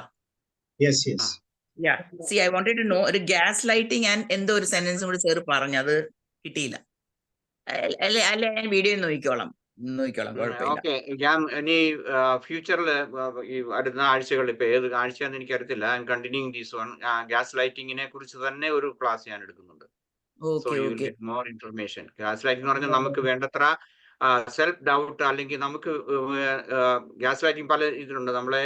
ഓക്കെ, ഞാനത് പിന്നീട് ഞാൻ സംസാരിക്കാം. Sir, if you don't mind, can I have your number? Yes, okay, ഞാൻ പിന്നെ തരാം. അത് എന്നെ വിളിച്ചാൽ ഞാൻ തന്നോളാം. Okay, fine. എന്നാ ഫോർവേഡ് ചെയ്താൽ മതി. പിന്നെ സർ ഇത് പറഞ്ഞു കൊടുത്തി ആ ഫാസ്റ്റിംഗ് പറഞ്ഞില്ലേ, ഹുവായി എന്നുള്ള ആഴ്ചയിൽ ഒരിക്കലത്തെ ഫാസ്റ്റിംഗിന്റെ ആ റൈറ്റപ്പ് ഒന്ന് കിട്ടിയാ കൊള്ളാം. ഇപ്പൊ സാറേ ഞാൻ മിസ് ചെയ്തായിരിക്കും. ഞാനൊരു റെഗുലർ ആയിട്ടുള്ള ഒരു ഗ്രൂപ്പിലുണ്ടോന്ന് എനിക്കറിയില്ല. ഞാൻ തന്നോളാം. പ്ലീസ്. ഓക്കെ, ഓക്കെ, വേറെ ആരെങ്കിലും? സാറ് വേറൊരു കാര്യം പറഞ്ഞില്ലേ, ഒരു കാര്യം കൂടി പറഞ്ഞോട്ടെ പ്ലീസ്. പറയൂ. അതായത് സാറ് പറഞ്ഞില്ലേ ലെറ്റ് ഇറ്റ് ഗോ എന്ന്. ഞാന് ഒരു ഹിന്ദി ഓൺലൈൻ ഒരു കാര്യം കേട്ടതിനകത്ത് ഒരു നല്ലൊരു രസമായിട്ടുള്ള ഒരു വാക്ക് വിളിച്ചായിരുന്നു. അവർ ഈ ഗോബി പറയും ഹിന്ദിയിൽ. ഗോബി എന്ന് വെച്ചാൽ ഇത് മറ്റേ ബന്ദ് ഗോബി, നമ്മുടെ ക്യാബേജ് പറയത്തില്ലേ. അപ്പൊ പുള്ളി പറഞ്ഞത് ആ ക്യാബേജ് ഓർത്തിരുന്നാ മതി. നമുക്ക് എന്തെങ്കിലും first you should let it go. That is GO. First let it go and even if it doesn't go let it be എന്ന്. അവിടെ കിടക്കട്ടെ എന്ന്, ലെറ്റ് ഇറ്റ് ബി എന്ന്. അപ്പൊ ഗോബി ഓർത്തിരുന്നാ മതി. ഹിന്ദിയിലെ ബന്ദ് ഗോബി പറയും. ക്യാബേജ് നമ്മുടെ ക്യാബേജ് പറയും. കോളിഫ്ലവർ അല്ല, മറ്റേ ക്യാബേജ്. അപ്പം അത് ഓർത്തിരിക്കാൻ ഒരു രസകരമായ വേർഡ് ആയിട്ട് തോന്നി. Maybe you people have heard it, I don't know. I was hearing for the first time. അപ്പൊ എന്നോട് പറഞ്ഞു just remember not GOBE but GOBI. GOBI യാദ് രഖ്ന. ഗോബി ഓർത്തിരിക്കുമ്പോഴത്തേക്ക് ഓർത്തോളും. If there is something let it go. ഇപ്പൊ sir let it go പറഞ്ഞപ്പോഴാണ് ഞാൻ അത് കാര്യം ഓർത്തത്. ലെറ്റ് ഇറ്റ് ഗോ എന്ന് വെക്കും, ചിലപ്പോൾ ലെറ്റ് ഗോ പറ്റത്തില്ലായിരിക്കും. Then you should keep it let it be എന്ന്. That means you just ignore it എന്ന്. സോ ഗോബി എന്നുള്ള ഒരു ഇത് കാര്യം ഓർത്തോണം. Thank you for the time. ഇതുമായിട്ട് ഒരു സെക്കൻഡ്. ലെറ്റ് ഇറ്റ് ബി എന്നുള്ളതല്ല, ലെറ്റ് ഇറ്റ് ഗോ എന്ന് പറയാം. അതുപോലെ തന്നെ അല്ലെങ്കിൽ അക്സെപ്റ്റ് ഇറ്റ് എന്നുള്ളതാണ്. ലെറ്റ് ഇറ്റ് ബി ദെയർ എന്നുള്ളതല്ല, അക്സെപ്റ്റ് ഇറ്റ്. ദാറ്റ് മീൻസ് അപ്പൊ ഗോബി ഓർത്തിരുന്ന ഇത് രണ്ടും ചെയ്യാവുന്നു. ഒരു കാര്യം ചോദിച്ചോട്ടെ സാർ, ഇവിടെ പറഞ്ഞത് നാർസിസ്റ്റിക് ആയിട്ടുള്ള പേരൻസ് ശ്രദ്ധിക്കേണ്ടതാണോ, അതോ നാർസിസ്റ്റിക് ആയിട്ടുള്ള കുട്ടികളുള്ള പേരൻസ് ശ്രദ്ധിക്കേണ്ടതാണോ, തിരിച്ച് അങ്ങനെയുള്ള പേരൻസ് ഉള്ള കുട്ടികൾ ശ്രദ്ധിക്കേണ്ട കാര്യങ്ങളാണ് പറഞ്ഞത്?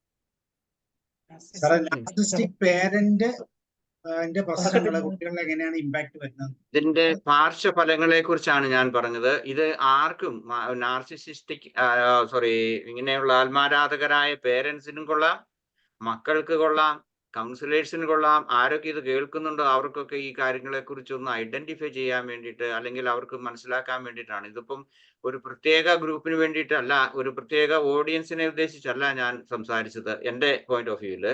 രണ്ടാമത്, ഇങ്ങനെയുള്ള ആത്മാരാധകരായ വ്യക്തികളോട് അവരെ കൺവിൻസ് ചെയ്യാൻ ഒരിക്കലും സാധിക്കില്ല. അപ്പം മക്കൾക്ക് നമ്മൾ അറിഞ്ഞിരിക്കുക, അവബോധമുള്ളവരാകുക. എന്താണ് ഇന്ന പ്രശ്നങ്ങൾ ഈ ആത്മാരാധകരായ വ്യക്തികളിൽ നിന്ന് മക്കൾക്കുണ്ടാകുന്നു. ഇന്ന് മക്കളെ കോൺസെൻട്രേറ്റ് ചെയ്താണ് അവരുടെ വളർച്ചയിൽ ഇന്ന സംഭവങ്ങൾ ഉണ്ടാകാം. അതുകൊണ്ട് ബി കെയർഫുൾ. അത് ആർക്കും കെയർഫുൾ ആകാം എന്നുള്ളതാണ് എൻ്റെ അഭിപ്രായം. Okay. Good evening, sir. Meenakshi. Good evening, sir. Good evening.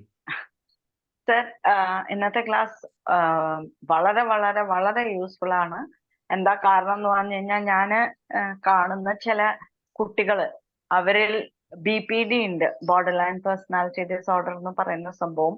അതിൽ പല പേരൻസും ഇതുപോലെ നാർസിസ്റ്റിക് ആയിട്ടുള്ളവരുടെ കുട്ടികളാണ്. അപ്പൊ അതിന് തമ്മിൽ എന്തെങ്കിലും കണക്ഷൻ ഉള്ളതായിട്ട് സാറിന് അറിയാവോ? തീർച്ചയായിട്ടും. കാരണം അത് കണക്ഷൻ ഇപ്പൊ കൃത്യമായിട്ട് എനിക്കറിയത്തില്ല. തീർച്ചയായിട്ടും ഇതെല്ലാം ബന്ധപ്പെട്ടാണ്. കാരണം ഇത് അതായത് നമ്മൾ ഒരു ബേസിക് ആയിട്ടുള്ള ഒരു കാര്യം എന്താണെന്ന് ചോദിച്ചു കഴിഞ്ഞാൽ, ഒരു വ്യക്തി അത് അമ്മയുടെ ഉദരത്തിൽ വളരുന്ന ആ സമയത്ത് മുതൽ അതിന്റെ ആ റിയാക്ഷൻ എന്നുള്ളതിനേക്കാൾ, കാരണം അത് റിഫ്ലക്സ് ആണ്. ഒന്നാമത് ഉദരത്തിലായിരിക്കുന്ന സമയത്ത് പ്രത്യേകിച്ച് ഏകദേശം കുറെ ആഴ്ചകളോളം അത് വളരെ റിഫ്ലക്സ് ആയിട്ടുള്ള ഒരു റെസ്പോൺസ് ആണ് കൊടുക്കുന്നത്. റെസ്പോൺസ് എന്ന് പറയാം റിയാക്ഷനേക്കാളും കൂടുതൽ. റിയാക്ഷൻ കൂടുതലും വരുന്നത് ജനനത്തിന് ശേഷമാണ്. അപ്പോൾ ഓരോ ഇൻഡിവിജ്വൽ, അതായത് ന്യൂറോളജിയിൽ പറയുന്ന ഒരു കാര്യമുണ്ട്, ഒരു വ്യക്തിയെ സംബന്ധിച്ച് നമുക്ക് യുണീക്ക് ആയിട്ടുള്ള ചില കാര്യങ്ങളുണ്ട്. നമ്മുടെ ഫിംഗർ പ്രിന്റ്, അല്ലെങ്കിൽ നമ്മളുടെ തലമുടി, നമ്മുടെ ഫേസ്, ഇങ്ങനെയൊക്കെയുള്ള ഇതുപോലെ തന്നെ ഒരു ന്യൂറൽ പ്രിന്റ് എന്ന് പറയുന്നത് നമുക്ക് ഓരോരുത്തർക്കും ഉണ്ട്. അപ്പൊ നമ്മൾ ഒരേ യാഥാർത്ഥ്യം, ഒരേ കാര്യങ്ങൾ നമ്മൾ എന്ത് കണ്ടാലും അതിനോട് പ്രതികരിക്കുന്നത് ഡിഫറൻ്റ് ആയിട്ടായിരിക്കും. അതിനുള്ള ഏക കാരണം എന്ന് പറയുന്നത് ഈ ന്യൂറൽ പ്രിന്റിന്റെ ഇതുകൊണ്ടാണ്. അതാണ് നമ്മുടെ യുണീക്ക്നെസ് ഓഫ് ദ പേഴ്സണാലിറ്റി എന്ന് പറയുന്നത്. അപ്പൊ അതുകൊണ്ട് നമുക്ക് ഒരിക്കലും ജനറലൈസ് ചെയ്ത് പറയാൻ പറ്റിയല്ല ഇത് ഇന്ന രീതി കൊണ്ടാണെന്ന്. കാരണം ഒരു കുട്ടിയെ സംബന്ധിച്ച് ഇപ്പം നമ്മൾ പറയുന്ന ഈ ഒരു ഫാമിലിയിൽ മാതാവിന്റെയോ പിതാവിന്റെയോ അല്ലെ രണ്ടുപേരുടെയും ഈ റിയാക്ഷൻസിന് രണ്ട് മക്കളുടെ ഒരു ചെറിയ ഒരു ന്യൂക്ലിയർ ഫാമിലി ആണെന്ന് കരുതുക.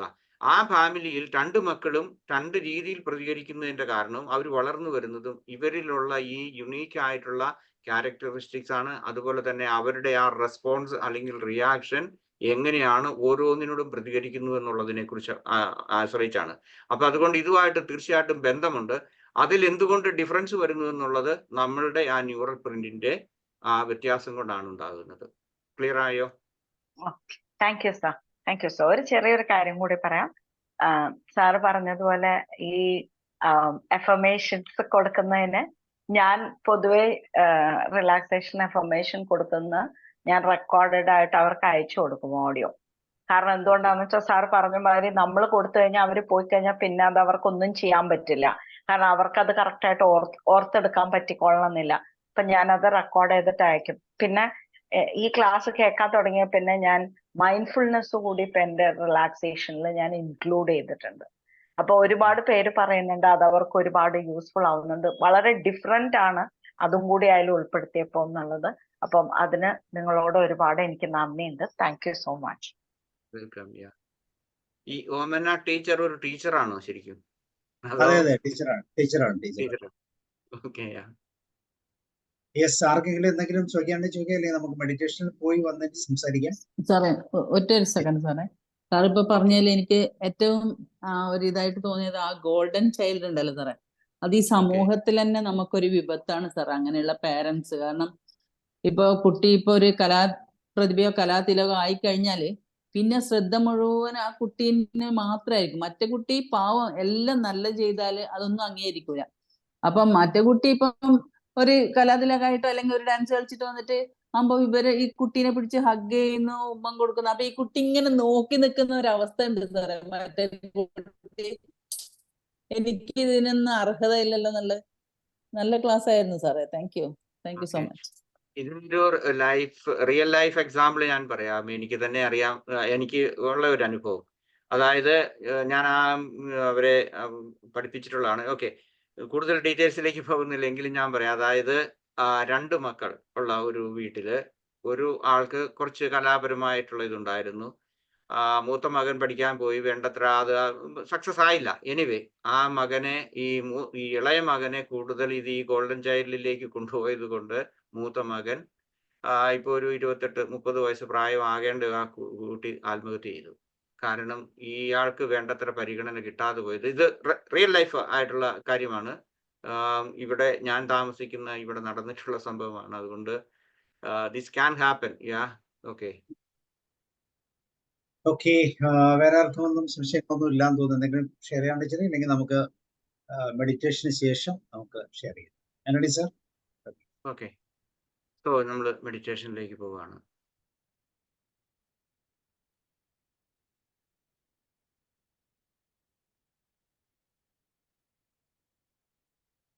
സാർ ഒരു സെക്കൻഡ് ഇത് കേൾക്കാമോ എന്ന്? Yes sir, yes. Okay. Okay, so now we start.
ആരാധകരായ മാതാപിതാക്കന്മാരുടെ കൂടെ വളരുകയും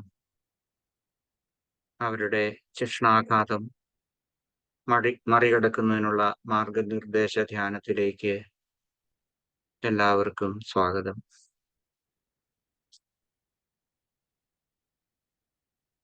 ഇതിനോടകം ശാന്തവും സൗകര്യപ്രദവുമായ ഒരു സ്ഥലം കണ്ടെത്തി നിങ്ങൾ ഇരുപ്പുറപ്പിച്ചുവെന്ന് കരുതട്ടെ. നിങ്ങളുടെ ശരീരത്തെയും മനസ്സിനെയും സമ്പൂർണമായ വിശ്രമത്തിനായി ഇപ്പോൾ വിട്ടുകൊടുക്കുക. നിങ്ങൾ ചെയ്യാൻ ആഗ്രഹിക്കുന്നതും നിങ്ങൾക്ക് അത്യാവശ്യമുണ്ടെന്ന് കരുതുന്ന എല്ലാ കാര്യങ്ങളും മറക്കുക, അല്ലെങ്കിൽ അവ മാറ്റിവെക്കുക.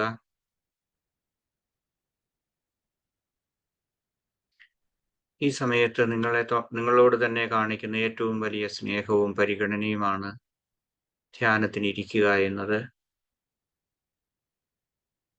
അതിനുള്ള മുന്നൊരുക്കങ്ങളെല്ലാം പൂർത്തിയാക്കിക്കൊണ്ട് നമുക്ക് ധ്യാനത്തിലേക്ക് കടക്കാം. അതിന് തൊട്ടു മുമ്പായി നിങ്ങൾ കണ്ണട ധരിക്കുന്നവരാണെങ്കിൽ അത് ഊരിവയ്ക്കാം. നിങ്ങളുടെ ഇരിപ്പിന് കൂടുതൽ സുഖവും വിശ്രമവും ലഭിക്കുന്നതിന് വേണ്ടി നിങ്ങളുടെ വസ്ത്രത്തിലോ ഇരിപ്പിടങ്ങളിലോ എന്തെങ്കിലും മാറ്റം വരുത്തണമെങ്കിൽ അതിനുള്ള സമയം ഇപ്പോഴാണ്. എല്ലാ മാറ്റങ്ങളും വരുത്തുക.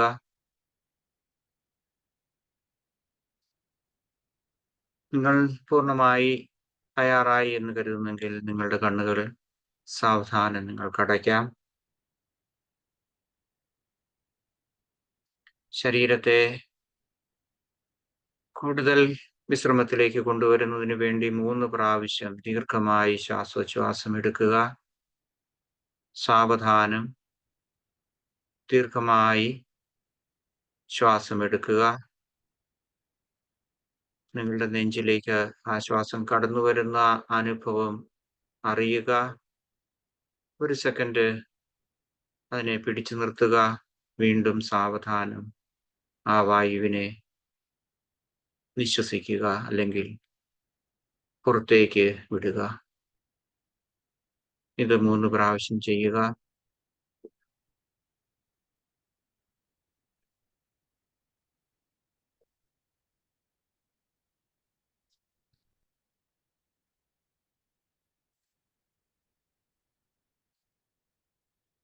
കൂടുതൽ അവബോധം ഈ നിമിഷത്തിൽ ഉണ്ടായി അതിൽ നിലയുറപ്പിച്ചുകൊണ്ട് നിങ്ങളുടെ സ്വാഭാവികമായ ശ്വാസത്തിലേക്ക് ശ്രദ്ധ കൊണ്ടുവരിക.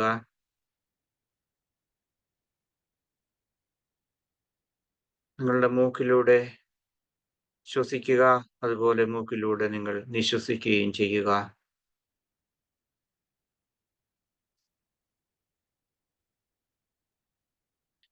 തികച്ചും സ്വാഭാവികവും ശാന്തവുമായിരിക്കട്ടെ ഇപ്പോഴുള്ള നിങ്ങളുടെ ശ്വസന പ്രക്രിയ.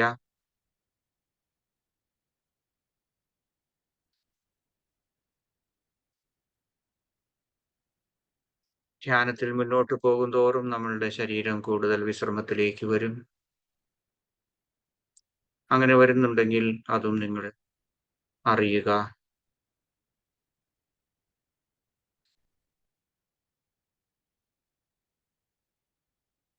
സ്വാഭാവികമായ ശ്വസനം തുടരട്ടെ.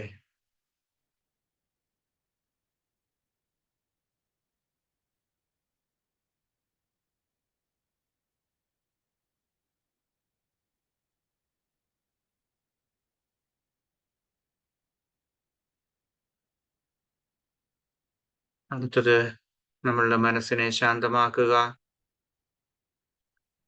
അതിനായി നമ്മളുടെ മാനസികമായ വ്യാപാരങ്ങളെ ശ്രദ്ധിക്കുക എന്നുള്ളതാണ്. യാതൊരുവിധ മുൻവിധികളോ അല്ലെങ്കിൽ ന്യായവിധികളോ പ്രതിരോധനമോ ഇല്ലാതെ ആത്മാരാധകരായ മാതാപിതാക്കളുടെ ശിക്ഷണം ഏറ്റിട്ടുള്ള അല്ലെങ്കിൽ ആ ശിക്ഷണത്തിൽ വളർന്നവരാണ് നിങ്ങളെങ്കിൽ ആരെങ്കിലും അങ്ങനെയുള്ളവരുണ്ടെങ്കിൽ അതല്ലെങ്കിൽ നമ്മളുടെ ജീവിതത്തിൽ നമ്മൾ അധ്യാപകരിൽ നിന്നാകാം, വിദ്യാർത്ഥികളിൽ, സുഹൃത്തുക്കളിൽ നിന്നാകാം, അല്ലെങ്കിൽ ഇപ്പോൾ ജോലി സ്ഥലങ്ങളിൽ നിന്നാകാം. അവരെയും നമ്മുടെ മനസ്സിലേക്ക്, ആ പ്രതിഫലനം നമ്മുടെ മനസ്സിൽ കൊണ്ടുവരിക.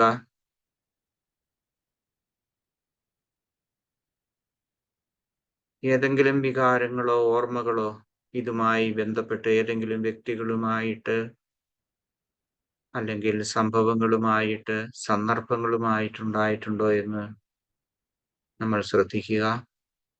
ഉണ്ടെങ്കിൽ അത് കടന്നു വരാൻ അനുവദിക്കുക മനസ്സിലേക്ക്.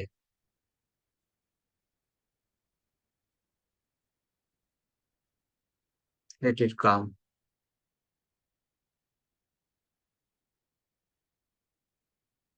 ഇപ്പോൾ നിങ്ങളുടെ മനസ്സിൽ എന്താണ് തോന്നുക? സങ്കടമാണോ? ദേഷ്യമാണോ? നിരാശയാണോ? ആശയക്കുഴപ്പമാണോ? വെറുപ്പാണോ? പ്രതികാരമാണോ? ഒന്ന് നിരീക്ഷിക്കുക മാത്രം ചെയ്യുക. ആ വ്യക്തികളും സംഭവങ്ങളും സന്ദർഭങ്ങളും എല്ലാം യാതൊരുവിധ ന്യായവിധിക്കും വിധേയമാക്കരുത്. അവർ ചെയ്തതും ചെയ്യരുതാത്തതും ഇങ്ങനെയുള്ള യാതൊരുവിധ വ്യത്യാസങ്ങളും മനസ്സിൽ ഉടലെടുക്കാതിരിക്കുക. അവയെ നിരീക്ഷിക്കുക.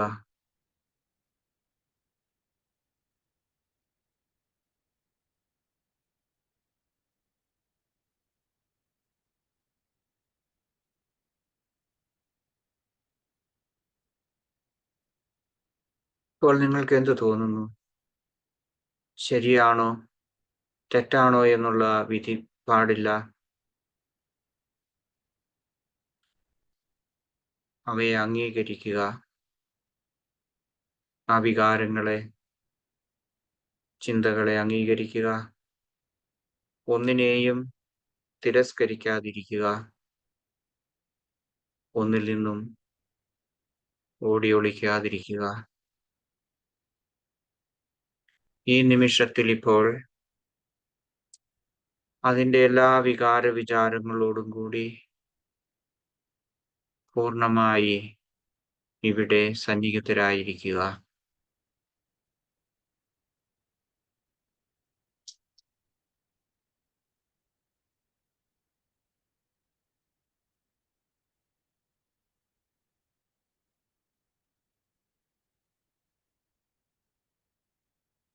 ഇന്നലകളിലെ മുറിവുകൾ, തിരസ്കാരങ്ങൾ, അവഗണനകളെല്ലാം, അല്ലെങ്കിൽ കേൾക്കാതെ പോയ നമ്മളുടെ ശബ്ദങ്ങള്, നമ്മുടെ മാതാപിതാക്കൾ അല്ലെങ്കിൽ മറ്റുള്ളവർ തെറ്റിദ്ധരിച്ചതാകാം. ഇങ്ങനെയെല്ലാം ചിന്തകൾ നിങ്ങളുടെ മനസ്സിൽ വരുന്നുണ്ടെങ്കിൽ അവയെ അംഗീകരിക്കുക.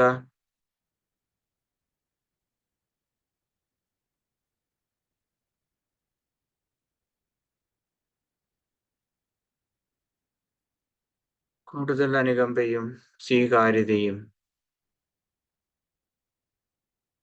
ആദ്യമായി നമുക്ക് തന്നെ നൽകുക.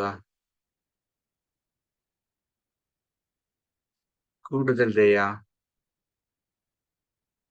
പൂർണ്ണമായ സ്വീകാര്യത, അവനവനോട് തന്നെയുള്ള സ്വീകാര്യത. എൻ്റെ തെറ്റോ കുറവുകളോ, എൻ്റെ അറിവോ അറിവില്ലായ്മയോ ഞാൻ എങ്ങനെ മറ്റുള്ളവരുടെ മുമ്പിൽ കാണപ്പെടുന്നു, ഇതൊന്നുമല്ല ഞാനെന്നറിയുക. നിങ്ങളുടെ സ്വന്തം വാക്കുകളിൽ നിങ്ങൾക്കിപ്പോൾ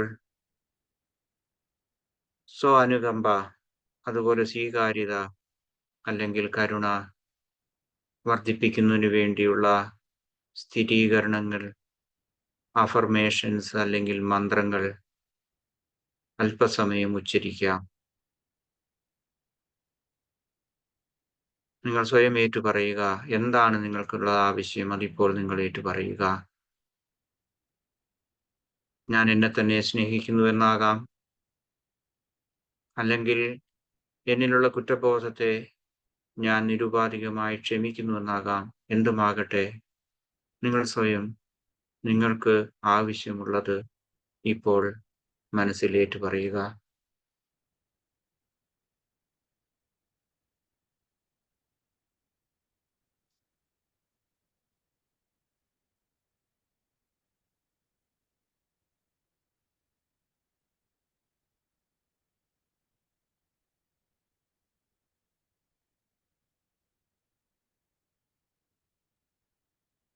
നമ്മളുടെ മനസ്സിനെയും ശരീരത്തെയും കൂടുതൽ വിശ്രമത്തിലേക്ക് വിട്ടുകൊടുക്കാം.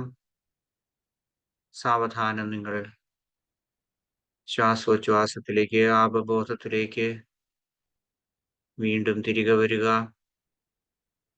നിങ്ങളുടെ ശ്വാസോച്ഛ്വാസത്തെ നിരീക്ഷിക്കുക. അത് നിങ്ങൾക്ക് ശാന്തിയും സമാധാനവും തരട്ടെ. ഈ നിമിഷത്തെ ആലിംഗനം ചെയ്യുക. അതെന്തുമായിരിക്കട്ടെ, അതിനെ സ്വീകരിക്കുക, അംഗീകരിക്കുക.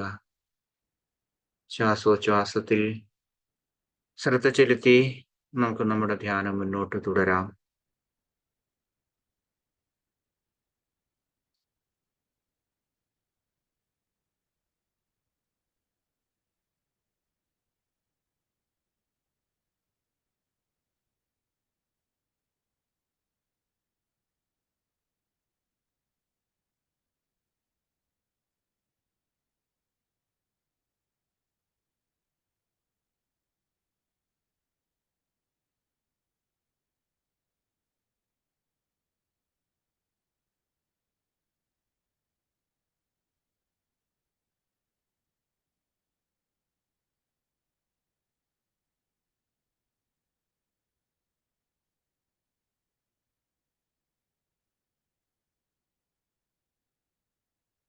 അടുത്തതായി നമ്മൾ പരിശീലിക്കുന്നത് മറ്റുള്ളവരോടുള്ള ക്ഷമയാണ്.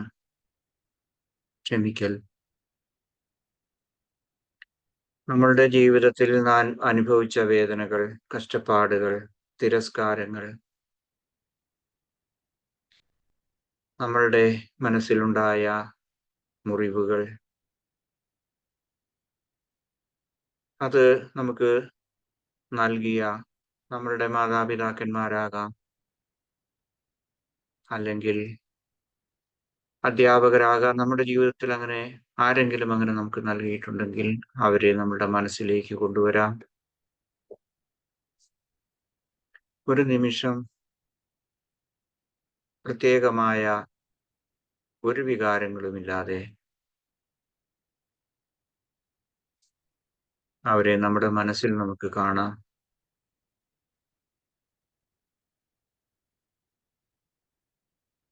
ഇനി നമുക്ക് ചെയ്യാവുന്നത് അവരോട് നിരുപാധികമായി ക്ഷമിക്കുക എന്നുള്ളതാണ്.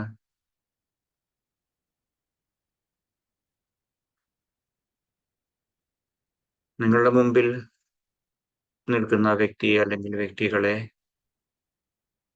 പൂർണ്ണമായും ക്ഷമിച്ചിരിക്കുന്നു, നിരുപാധികമായി ക്ഷമിച്ചിരിക്കുന്നുവെന്ന് നിങ്ങളുടെ സ്വന്തം വാക്കുകളിൽ അവരോട് പറയാം. പല പ്രാവശ്യം ആവർത്തിക്കുക.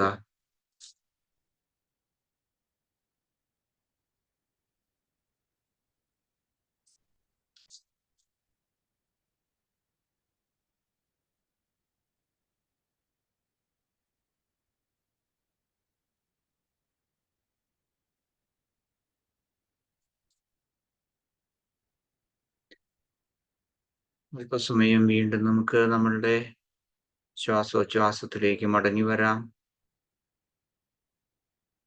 നമ്മളുടെ ജീവിതത്തിന്റെ സമ്പൂർണമായ ആശ്രയം ശ്വാസോച്ഛ്വാസമാണ്. അതുപോലെ നമ്മളുടെ ശാരീരികവും മാനസികവുമായ വിശ്രമത്തിന്റെ ആശ്രയവും അതുതന്നെയാണ്. അതുകൊണ്ട് ആ അവബോധത്തിൽ നമുക്ക് അല്പസമയം കൂടി തുടരാം.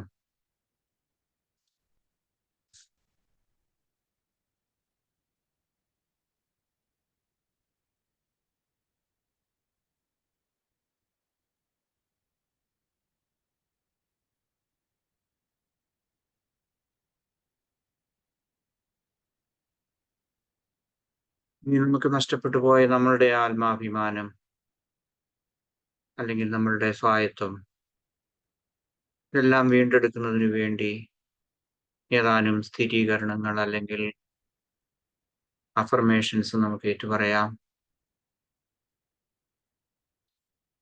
ഇത് നിങ്ങൾക്ക് വേണമെങ്കിൽ നിങ്ങൾക്ക് ഉച്ചത്തിൽ പറയാം. നിങ്ങൾ ഒറ്റയ്ക്കാണ്, മറ്റുള്ളവർക്ക് ശല്യമില്ലെങ്കിൽ നിങ്ങൾക്ക് ഉച്ചത്തിൽ പറയാം, അല്ലെങ്കിൽ നിങ്ങളുടെ മനസ്സിൽ തന്നെ ആവർത്തിക്കാം. ഞാൻ പറയുന്നത് നിങ്ങൾക്ക് ഏറ്റുപറയാം ഇങ്ങനെ: ഞാൻ എപ്പോഴും സ്നേഹത്തിനും ബഹുമാനത്തിനും യോഗ്യയാണ് അല്ലെങ്കിൽ യോഗ്യനാണ്.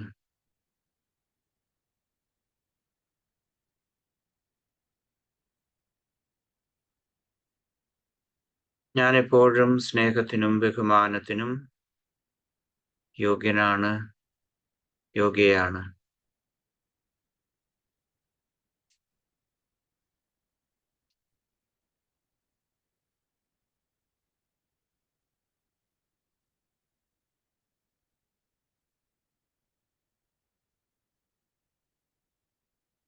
എൻ്റെ ജീവിതത്തിൻ്റെയും തിരഞ്ഞെടുപ്പുകളുടെയും ഉത്തരവാദി ഞാൻ തന്നെയാണ്.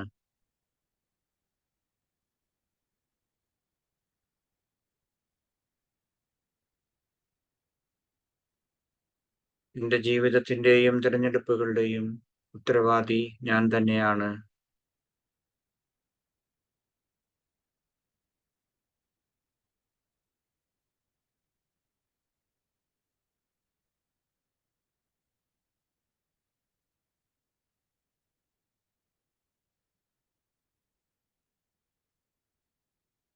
ഞാൻ എൻ്റെ ഭൂതകാലത്തെ വിടുകയും എൻ്റെ യഥാർത്ഥ സത്വത്തെ അനുകമ്പയോടെ സ്വീകരിക്കുകയും ചെയ്യുന്നു.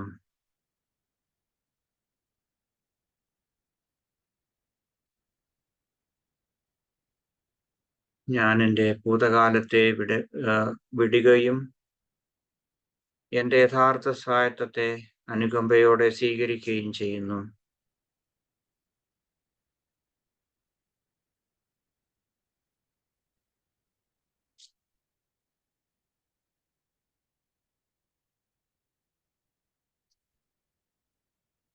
നിങ്ങൾക്ക് സ്വന്തമായി നിങ്ങൾക്ക് ഇഷ്ടമുള്ള ഈ സ്ഥിരീകരണങ്ങൾ വീണ്ടും ആവർത്തിക്കാം.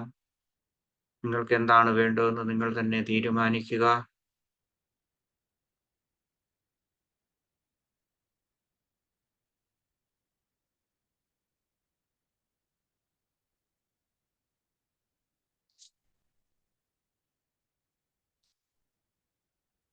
ഏതാനും നിമിഷങ്ങൾ നമുക്ക് വീണ്ടും നമ്മളുടെ ശ്വാസോച്ഛ്വാസത്തെ കേന്ദ്രീകരിച്ചുകൊണ്ട് ധ്യാനം മുന്നോട്ട് കൊണ്ടുപോകാം.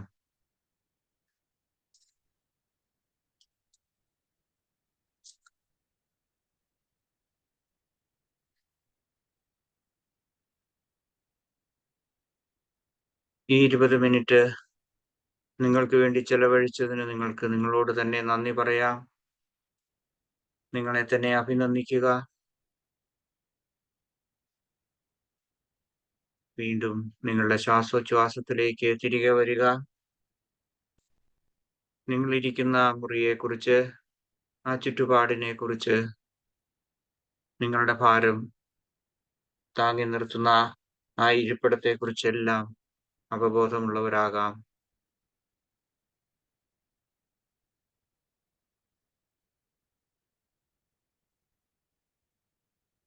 സാവധാനം നിങ്ങൾക്ക് നിങ്ങളുടെ കണ്ണുകൾ തുറക്കാം. ധ്യാനം അവസാനിച്ചു.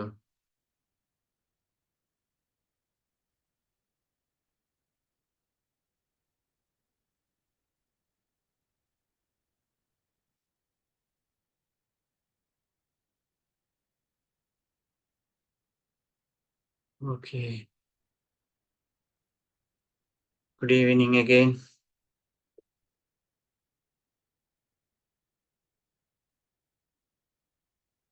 Good evening sir.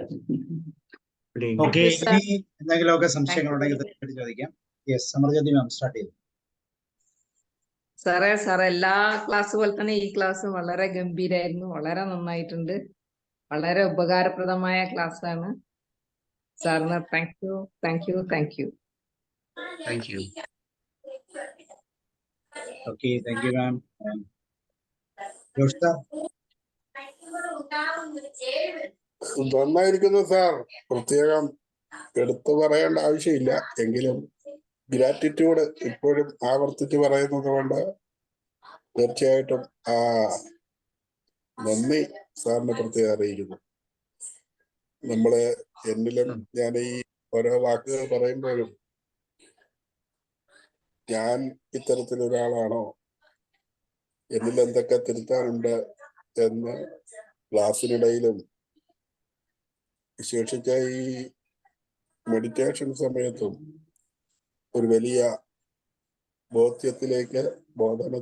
ബോധനം നൽകുന്ന ഒരു പ്രക്രിയയായിട്ടാണ് ഞാൻ ഇതിനെ കണ്ടതും കാണുന്നത്. അപ്പോൾ സാറിന്റെ എഫേർട്ട് വളരെ വലുതാണ്, ഉചിതമാണ്, ഉപകാരപ്രദമാണ്. Thank you sir.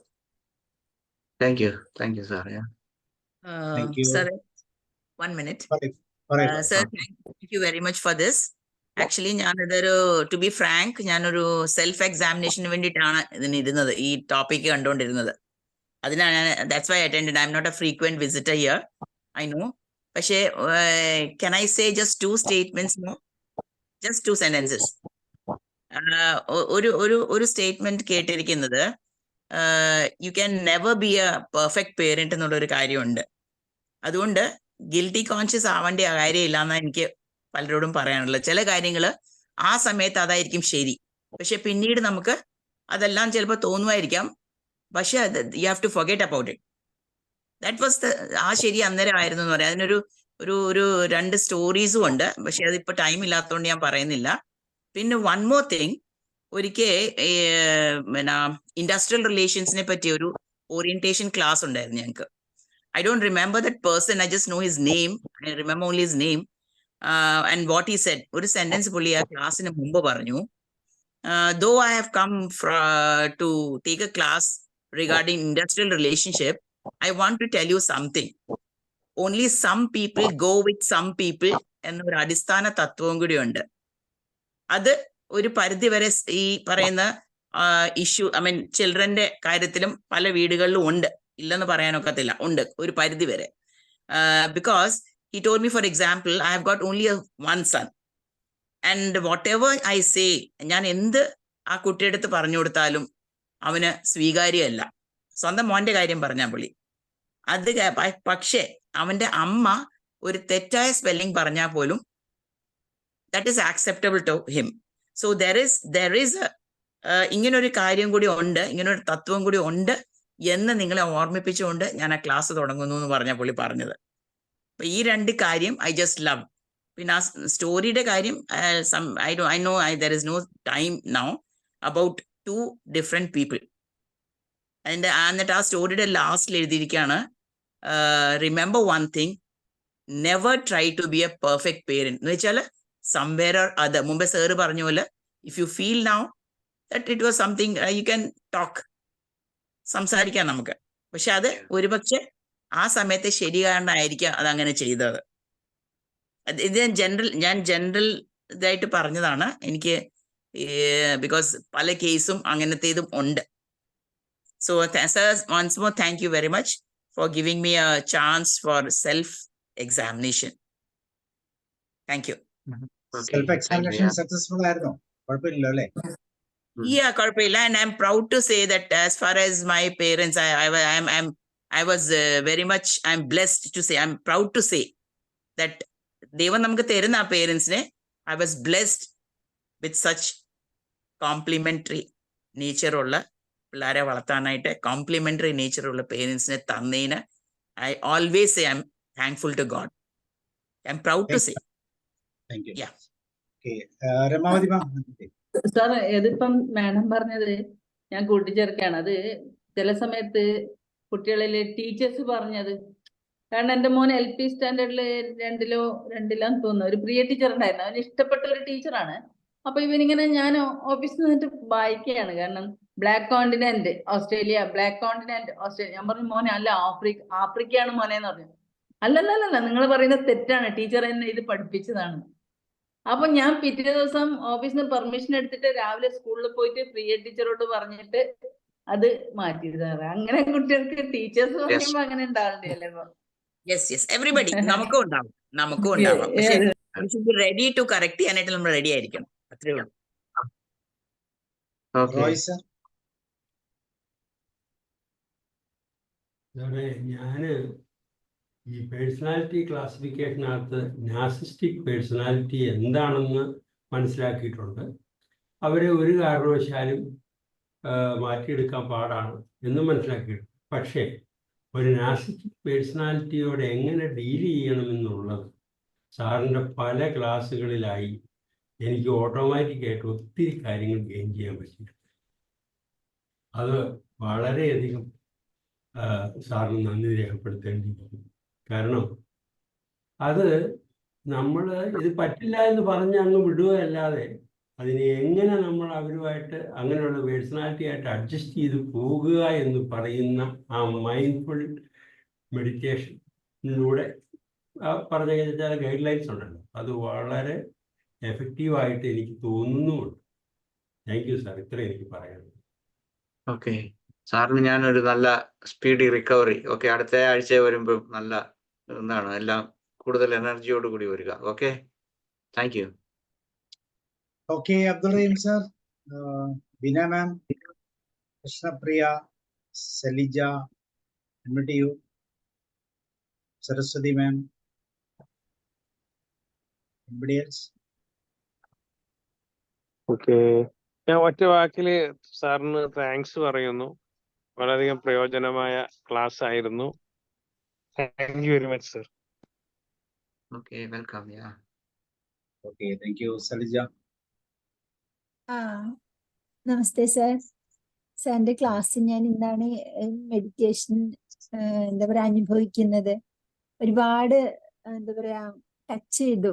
ഇങ്ങനെ ഒരു ഇത്രയും ടൈം ഇരുന്ന് ചെയ്യുമ്പോൾ എനിക്ക് സെക്കൻഡ് ടൈമാണ് ഇത്ര ഡീപ്പായിട്ടൊരു ഹയർ ലെവലിലേക്ക് പോകാൻ പറ്റുന്നത്. നമ്മളുടെ ഒരു എക്സിസ്റ്റൻസ് തന്നെ നമ്മള് എന്താ പറയാ മറക്കുന്ന പോലെ വല്ലാത്തൊരു ഫീൽ ചെയ്തിരുന്നു. ഒരുപാട് നന്ദി സർ, ഒരുപാട് താങ്ക് യു. ഞാൻ കുറച്ച് കഴിഞ്ഞിട്ടാണ് കയറിയത്. നല്ല എക്സ്പീരിയൻസ് തന്നെ, ഞാൻ മുടക്കില്ല എന്ന് മാത്രം പറയാണ്. ഇത്രയും ഇഷ്ടപ്പെട്ടു. ഒരുപാട് നന്ദി, താങ്ക് യു. സാറിന്റെ 91ാമത്തെ ക്ലാസ് ആണ്. ആന്റണി സാറിന്റെ 91ാമത്തെ ക്ലാസ് ആണ്. ഇടയ്ക്ക് കേറിയിട്ടുണ്ടായിരുന്നു, പക്ഷെ കംപ്ലീറ്റ് ചെയ്യാൻ പറ്റിയിട്ടുണ്ടായിരുന്നില്ല. നമ്മുടെ യൂട്യൂബിലുണ്ട്. സാറ് ഒന്ന് പ്ലേലിസ്റ്റ് നോക്കിക്കഴിഞ്ഞാൽ അറിയാം. ആന്റണി സാറിന്റെ തന്നെ ആയിട്ടൊരു പ്ലേലിസ്റ്റ് ഉണ്ട്. ഒരുപാട് നല്ലൊരു എക്സ്പീരിയൻസ് ആയിരുന്നു. Thank U. Yeah, thank you. Thank you for your comment also. Thank you. Thank you. Sabu സാറേ, പറയൂ. സാബു സാറേ, ഇപ്പൊ 100ാമത്തെ ക്ലാസ് ഒന്ന് ആഘോഷത്തോടു കൂടി നമുക്ക് ആഘോഷിക്കണം. 100ാമത്തെ ക്ലാസ് ആന്റണി സാറിന്റെ. യെസ് യെസ്, തീർച്ചയായും ആയിക്കോട്ടെ. ഇനി നമ്മള് വിയന്നയ്ക്ക് പോകേണ്ടി വരും, അതാ കുഴപ്പം. അല്ലേ, പോയി നമുക്ക് കൂടാൻ പറ്റിയില്ല, കാരണം കൈ കിട്ടി. 100ാമത്തെ ക്ലാസ് ആകുമ്പോഴേക്കും ഇവിടെ നല്ല വിന്ററാ. ഇങ്ങോട്ട് പോരെ എല്ലാരും, നല്ല തണുപ്പൊക്കെ. അതെ അതെ. എനിവേ നമുക്ക് തീർച്ചയായിട്ടും അബ്ദുൾ റഹീം സാർ പറഞ്ഞ പോലെ നമുക്ക് എന്തെങ്കിലുമൊക്കെ ചെയ്യാം. തീർച്ചയായും. വേറെ ആർക്കെന്തെങ്കിലും ഷെയർ ചെയ്യാനുണ്ടോ? നമുക്ക് വൈൻഡപ്പ് ചെയ്യാം. Yes, okay. അപ്പൊ അങ്ങനെയാണെങ്കിൽ നമുക്ക് വൈൻഡപ്പ് ചെയ്യാം. നാളെ ഹോളിസ്റ്റിക് ഹെൽത്തില് NLPയുടെ ഒരു ABC മോഡൽ എന്ന് പറഞ്ഞൊരു പ്രോസസ്സാണ് ഞാനായിരിക്കും എടുക്കുന്നത്. സോ അന്നി സാർ, ഒരിക്കൽ കൂടി താങ്ക് യു. അടുത്ത ടോപ്പിക്ക് നമുക്ക് ഇതിന്റെ കണ്ടിന്യൂഷൻ ഉണ്ടോ സാർ ഇനി?